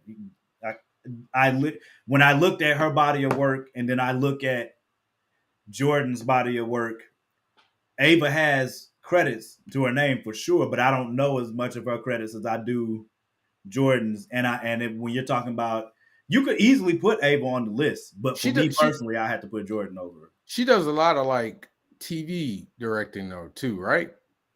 Ava, I think so. Yeah, she did. she's She done did. episodes here and there. What? Queen Scandal. Sugar. She did Scandal. Scandal. That's right. That's right. She did. They got her credited for like an episode though. I could have sworn she'd done more than that. I thought she did more than that too, but I know she does. I think she's directed few episodes of Queen Sugar. When They See Us, that's a film. That's not a film. That's a TV show, right? That was done in parts. What? When They See Us, yeah, It was a series on Netflix. It was a series, yeah. But I think that I'm joking. I play it up for the cameras because that's what we do. But I do think Get Out was a great film, and I think it was somebody made the point that it was a great script. Like it was one of the great scripts of all time. I think it's it's an amazing script, but I don't know if the direction is at the level of Malcolm X. And I think Jordan Peele, I mean, I don't know him, but I think he would agree with me because I think Malcolm X was like Spike Lee's tour de force. Like that was the absolute height of Spike's powers, in my opinion. You know what I mean? Like, I think that was the best film Spike Lee's ever done. And I don't know, like, I mean, now Get Out has, more rewatchability, but I think that's only because of the as long as the films are, because Malcolm X is a longer film than Get Out. So you'd be more willing to sit through a shorter film as opposed to like, Avatar: Way of the Water. It's 3 hours long. I mean, please don't ever bring that movie up again. I'm just saying, dude. Wait, did you not like it? Damn. The list. I put the poll up already, y'all in the group, so y'all can go vote. If everybody wants to get upset with me because of my statement, listen. I'm definitely putting that joint up. Absolutely. It matters. I gotta see what people. I really do think it's a generational thing, like we talked about. Like I feel like anybody who's 25 and younger is probably gonna agree about Get Out. And I think if you're maybe not 25, maybe 30 and younger. Because when did Malcolm X come out? I gotta see. 90s. Had to It be, right? definitely came out in the 90s. I just don't remember when. 92. 92. Yeah, so So basically, if you're 30 and younger, you probably think Get Out is better. But I think if you're 30 and older, I think you'll probably agree that Malcolm X is a better film. but I think again, I'll say it again for since we're still on and I have the time to plead my case.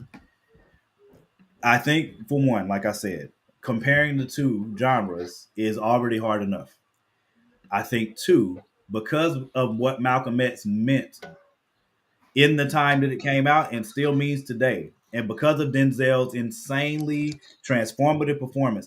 Denzel's performance was so transformative that until YouTube existed, I pretty much literally thought this dude was Malcolm X. Like it was that I could not see Malcolm X's actual face in my head when I thought of Malcolm X. I Denzel that much of a mark that he left in from doing that film until I got YouTube and I could go back and watch Malcolm until I read his autobiography. I mean, listen to it until I listened to his autobiography more than once before I could, really dive into the history of Malcolm X to know him, to listen to his speeches, to listen to him go on live. But before I had an actual Malcolm on that level, there was no separating the two.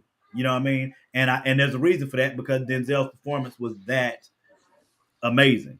Appreciate the pledge whoever put that in. It because it was that amazing. But I also think that is why it seems so blasphemous to say that Get Out is better than Malcolm X as a film. It seems blasphemous because of where we put that film, especially in Black culture. It seems crazy to say that, but I'm looking at it from the standpoint of like the script that Jordan put together for Get Out is on your first try.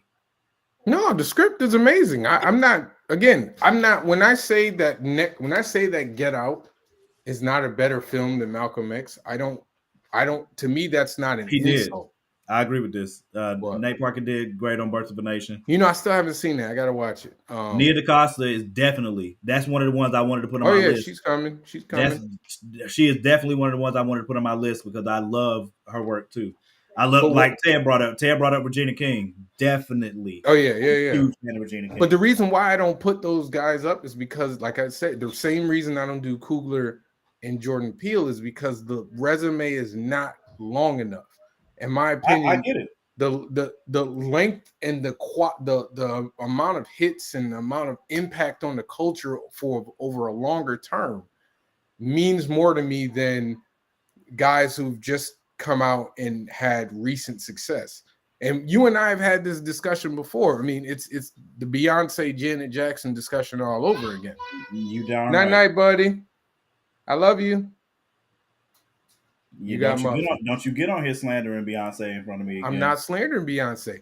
The argument that we had between us is that you feel as if like right now Beyonce is dominating and she's the queen and the GOAT, whatever. And I'm saying Janet's been dominating since almost before Beyonce was born. And that matters to me. You know what I mean? I'm not saying it doesn't matter. But I'm saying it matters to me if we're talking about, and I think the conversation was Icon or Impact. I can't remember which one it was. But if we're talking about like iconic, like that's why I would put her over Beyonce, because her influence to me is greater than Beyonce's, even though Beyonce's influence is more recent. And it's the same thing to bring it back. Jordan Peele and Ryan Coogler's influence is more recent, but Fuqua, F. Gary Gray, their influence has been longer, and they are probably influencing Peele and Coogler right now. You know what I'm saying? That's why, do you understand where I'm going? That's why I can't put them over it just yet. I do understand. I understand that I already knew. I can't because remember. You say the recency bias thing all the time. I knew that was going to come, but I didn't really care because it's not. But like I said, I definitely want to circle back to that conversation about those films though, like about Get Out versus Malcolm X, and trying to compare genres that are like, it's not like when Danny asked me about Training Day versus Get Out. Still, like, it's hard to compare. You need a thriller to compare to a thriller. Like, it's very hard to compare a thriller to a biopic, unless the biopic is a thriller. You know what I'm saying? Like, unless, you know what I mean? Unless you're doing a biopic that has like action in it, or we don't know what actually happened. But in a biopic, it's very hard to get to a point where you don't actually know what happened, so it can be a thriller. So, or again, comparing a horror movie, Hereditary is one of my favorite horror movies ever. I think for actual performances in a horror movie, there's nothing touching Hereditary. Like, as far as acting jobs in a horror movie, in my mind, I can't think of one horror movie that can sniff at it. As far as the acting job, script was great too. It's still my number one right now. But would I say Hereditary is a better movie than The Exorcist? It's going to sound blasphemous. You know what I'm saying? Because The Exorcist was such a groundbreaking film in horror. You know what I'm saying? So, but then again, taking either one of those movies and comparing them to Endgame is like, what? You know what I'm saying? Like, you know, why would you even make the comparison? Like, it just doesn't. You know, I think that's part of this. I mean, it like I say, I want to do it just because. Oh, I mean, dag scene, Jesus Christ, why not behind the scene? I want to do it. I want to do it just because I do think, and again, we say the recency bias, but I do think it matters. It's like you said, it's a generational thing. Like, people who, if you weren't around to see the impact of Malcolm X when it happened, it's just a film to you. Like, it's just an old movie that you probably never saw. I mean, I remember the school taking us to go see Malcolm X. No, that's what I'm saying. I'm not saying anything against the impact of the movie. Like, that's my point. Like, I know what it means to the culture. I know what it means to Black people. I know what it means to American history. Like, the movie, like having the movie out. I remember kids standing in the classroom and saying, "I am Malcolm X," because of the part at the end where all of them stood up saying, "I am Malcolm X." I remember all the insane amount of quotables from that movie. Again, like, when I said that, it was not a slight to Malcolm X at all, because I love that film. But I feel like me saying that is from an objective space about both films. You know what I'm saying? And taking all of the stuff into play, and then making a decision.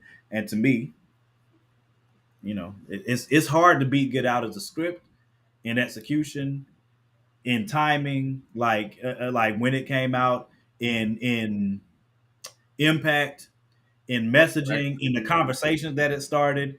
I mean, there's, you know, I definitely want to circle back to that conversation. But so behind the scene, that's literally my point. Saying what Black movie has made a bigger impact than Black Panther, that's literally recency bias. That's the legit definition of recency bias, because there have been other Black films that have had incredible impacts to the culture, to the community, on the same level as Black Panther.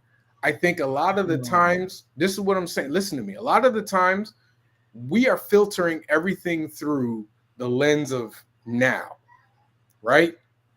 Because I can argue that there are other comic book movies that have had bigger impact than Black Panther, but we're thinking of the fact that, you know, people came dressed in kente cloth, and it was this and this and this and this and this, because we're living in the age of social media where all this information and stuff is at our fingertips.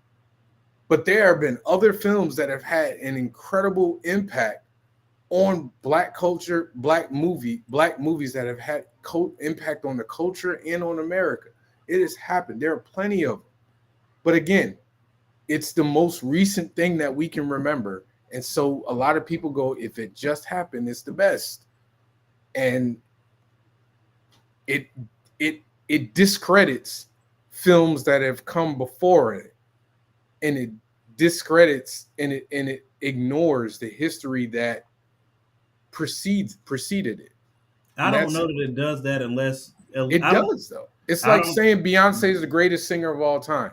Like, come on now. Like, to that look, but that's subjective. Okay, so I I don't think it discredits it unless you're being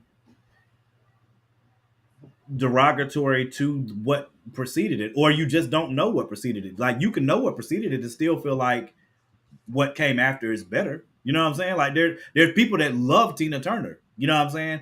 right, but it doesn't mean that if you're saying, as an overall artist, they think Tina Turner is a better artist than Beyonce is. Let me overall. rephrase it. That's like saying Beyonce is the biggest star of all time. Or Well, no. Let me rephrase it. Beyonce's had the biggest impact on the culture of all time. You'd have to argue that. That'd be a hard argument. But that's essentially what somebody's saying. If you're saying Black Panther had it was the Black movie with the biggest impact, that's essentially what you're saying.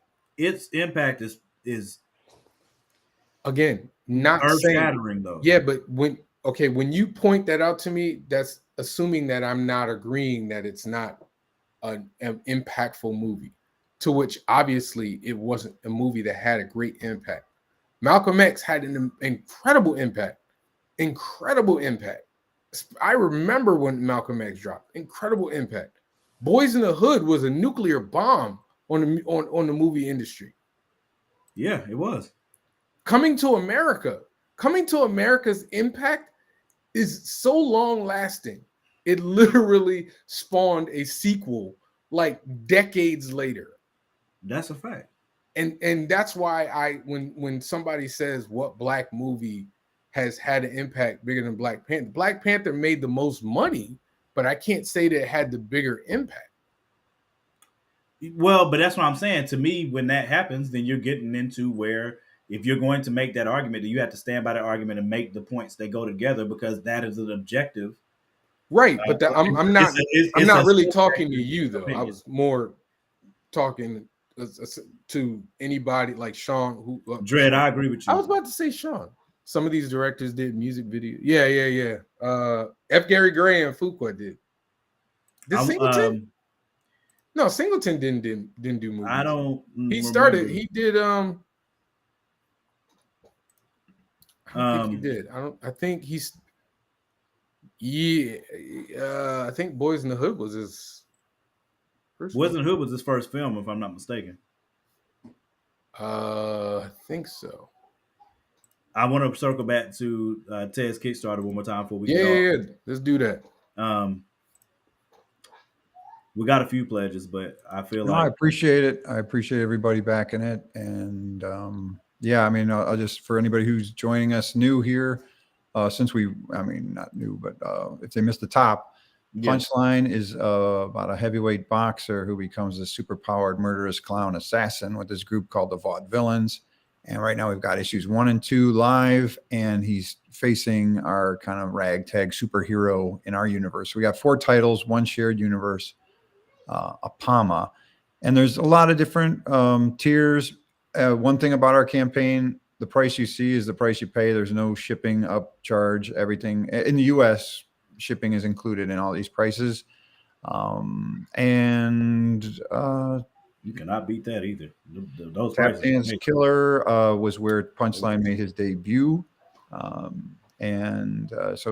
you can get the Tap Dance Killer bundle with it, or as an add-on. There's complete Vaudevillains where you get that whole group of villains, including the first 2 appearances in Apama. But you can just start with Punchline. We've made sure of that. And yeah, man, I mean, just check out the trailer or read the campaign. And HeroTomorrow.com is our website where you can see trailers of all of our stuff. And yeah, man, we do a lot of conventions, so look forward to seeing some of you folks. Okay. Where are you at next? Do you know? Well, this weekend is a punk rock flea market in Akron. I'll be going to. I'm not doing Heroes this year. I did it last year. I actually caught COVID for the first time, but me too. It's I guess I'm wearing my mask. You know what it is? It's Father's Day weekend, and it makes it really tough to be. I mean, Is my it? daughter. Yeah, that Heroes is always Father's Day weekend, which last year it wasn't, which is why I did it. Wait, when is Father's Day weekend? I don't even know. Just look up Heroes Con. I don't know off the top of my head, but I checked it. I'll be doing San Diego, New York. I think I'll be doing LA. And Michael Watson there, who you saw his face for a moment, he's doing a Right. punchline pinup that we will be, all physical orders will be shipped with the book. So something he did from his chat and draw with us. Can I ask a question? This is Yes, going to be a weird question. Do you worry about, like, DC has their character Punchline? Does that like bother you, or do you worry that maybe there's like legal recourse coming or something? Ours was 2 years earlier. Otherwise, I would be worried. Yeah. Man, you better lawyer up, man. No, I'm Yeah, I know. I just playing. A lot of people have told me to do such a thing. You know, we're keeping options open, and I mean, I definitely spoke to some people legally about it, but yeah, I mean, it does. I mean, that's what bugs me when somebody's like, you know, what did you do? Rip off DC's Punchline? Like, no, man. And our guy's a freaking boxer, right? Like, right. he punches people. It's like, I don't know. You know, people are weird, man. Yeah. I've read that other one, and I don't feel threatened by it. Okay. As well, you should not. Yeah, that's cool. I mean, you know, like, I was just wondering because you always, there's only so many names out, and so you always wonder like how somebody feels when one of the big two uses their name and or they're maybe even close to their concept, and you're kind of like, wait a minute, No, there's a.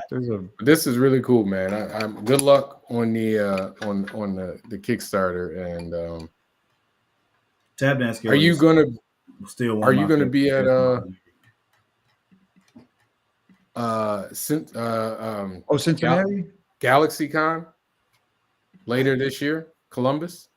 Maybe, yeah. That would be a good one because I'm in Ohio, so that would be. I'll probably do the Cincy show too. I love that show. Oh yeah, I was actually looking at trying to do that. I'm mulling my options. Where are you guys based again? You're based in North Carolina? They are. I'm in Connecticut. Oh, okay. Yeah, but I have family in Ohio. Do you do New York? I mean, if they let me, I would. I mean, I applied, so we'll see. Okay, Artist Alley. Yeah. I've always done small press over there, which is a ton of money, but really, is it expensive table? Yeah, like $1,600. Oh crap! I didn't mean to do that. Why did they paste that? Well, I mean, it'd be really cool to meet in person, but I mean, this is great stuff. I still, at the very least, like we all know as creators, how much it means to, get new pledges, but also have people help you share it, to beat the algorithm, especially nowadays. God knows, social media algorithms are the worst. So y'all, please help us share this so we can get this in front of new eyeballs, in front of new audiences, because it's well deserved. Ted's been beating this drum and killing these cons for a while now. Like he said earlier, like they've been with Diamond. I think he said since 2015, right? Yep. Yeah. So I mean, you don't just happen to trip into Diamond. So I mean, it's that should speak for the quality of his work, and y'all can see how good the artwork is. And the storyline and stuff. And like I said, Tap Dance Killer is legitimately. I'm not just saying that. Like, that character model is definitely one of my favorite that I've ever seen. Literally, like, I'm not hating. I just wish I had thought of it. It is awesome. I'm serious. I love that. And if you go to the website, you can actually hear the song from the musical. We have a new version that was sung by Coco Smith, who performs on Broadway. And so you just click the Tap Dance Killer link and a trailer comes up and you'll hear her vocals doing the tune. Heroes of Tomorrow. HeroTomorrow.com. Yep. I got to pull that up real quick before we get off.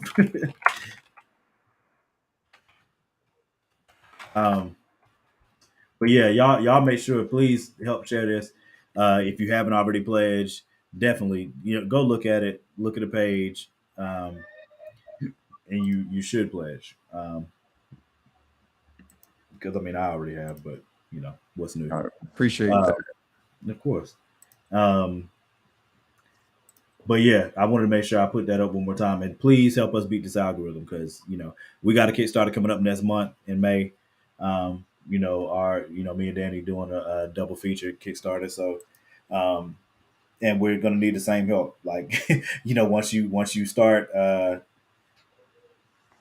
yeah, no problem, bro. Thank you. Hey, before we get off, if you are in the Connecticut area, which a lot of our people aren't, but if you're watching, I'll be at Quinnipiac U for Diaspora Con this weekend. It's a really small con. Last time I did it, they were in like one room, so you actually get time to speak with the different vendors. A lot of Black creators. But come on by. I think it's like 10 to 5 on Saturday for one day. And then in 2 weeks, I'll be at Boston Comics and Color Festival. So, but I'll let y'all know. I know. Yep, Quinnipiac just won. My wife is a alumni. Trust me, I done heard. But yeah, I'll be there. Come by. I gotta get off. I think the next thing me and Danny are doing, we have SableCon next month, HeroesCon in June, and GalaxyCon in July. So trying to get everything ready while we also run a Kickstarter. So yeah. Appreciate y'all for everybody that enjoyed the show. Thank you so much. Pleasure meeting you, Ted. Same. Thanks for having me, guys. I'm glad you came on, man. I hope you enjoyed yourself. Absolutely did, and I love the spirited debate on that. And like I said, I felt like the curveball was all time on the director's list when I had my recent list, so I kind of did. But Javon, I totally agree with everything you said about the body of work, and I don't feel like I was quite prepared on all of that. So don't worry, man. Like getting on this is like jumping into the ocean with a tide. And it's like you just hold on for dear life. Listen, the next you are invited back whenever you want to come anytime, on. Man. Anytime. Yeah, whenever you want to come on, whether you got a Kickstarter, whether you just want to come on and like if Danny wants to lose the LeBron debate again, or you want to jump in and lose. I'll help Danny. Yeah, I mean, but seriously. I'm gonna go to sleep on camera if y'all have that argument again. Wow. I'm gonna go to sleep on camera. I can't do too much more. LeBron you're very grimy. That's too much, man. That's too much, man. Y'all listen, man. I literally sat here with Danny for like an hour talking about this. I'm not doing it again. I think I was on the chat arguing with you guys. Even I think we've probably argued on chat, Javon. I think this is sounding familiar now because Danny started something and we just kept going. Yeah, that was the chat that Morgan fell asleep. That was too much. It's gonna be my turn next. I'm not gonna do it. I'm not doing it. I refuse. I put down my saber. I've won too many times. I mean, at some point it just gets boring. So I left it in 2022. The greatest player of all time. He's been to 6 finals. Yeah, Jordan went to 6. So he's only been to 6 finals. The greatest of all time, though. And he did quit to play baseball during his prime a couple of years, but that's still the greatest. His daddy died. Man. It was a mercy thing, you know what I mean? Like at some point, somebody else had to have a chance. I mean, Jesus Christ, you can't just be 8-0. We could do this. Could be fun, but we should. No, his daddy died. Let that man grieve. His daddy died. He needed a break. Yeah, man. That wasn't what that was about. His daddy died. He had some. That wasn't what that was about. Let me go. I was just playing, Mr. Jordan. I was just playing. I have nothing to say, Mr. Jordan. I didn't say anything. I was just joking. Your daddy died, and we are okay with you needing the time to grieve. All you need to hear from me is that you the GOAT. I don't have anything else to say. Y'all have a good night, man. Appreciate y'all. Thank y'all so much. Thank you again, Ted. We'll definitely make sure we continue to share the project. Thank you so much. But we appreciate you coming through, man. Thank you. We'll see y'all next week. Next week, we already picked the topic for next week. The next week's topic is going to be top 5 movie speeches. I think top 5 movie speeches is next week. So y'all can go ahead and start getting your list ready. I'm gonna let this graphic stay up for probably the next 2 or 3 days, and then I'll go ahead and switch to the new one. So next week, top 5 movie speeches. Y'all get ready for that. Who knows what's gonna happen in the media? There was a whole lot of stuff that we didn't even get a chance to talk about tonight. Appreciate it, bro. There was a whole bunch of stuff that we didn't even get a chance to talk about. I know some of y'all missed the Freaknik conversation. We definitely circling back to that. But yeah, we appreciate y'all, man. We love y'all. Hey, if you haven't subscribed already, go to Fourth Wall Comics on YouTube right now.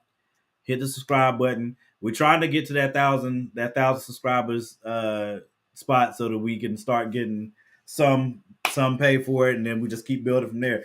I really believe if people see the show, if y'all continue to tell people about it, if we can get shares for it, and people see the show, it's gonna catch on. You know what I mean? People compare us to a barbershop talk all the time, and that's a good thing because we all do this all the time. Y'all just let people know about us, man. Get them to subscribe on Fourth Wall Comics. Go on to YouTube, Fourth Wall Comics, get them subscribed there, and let's keep the ball rolling. We love y'all. See y'all next Tuesday. Peace out.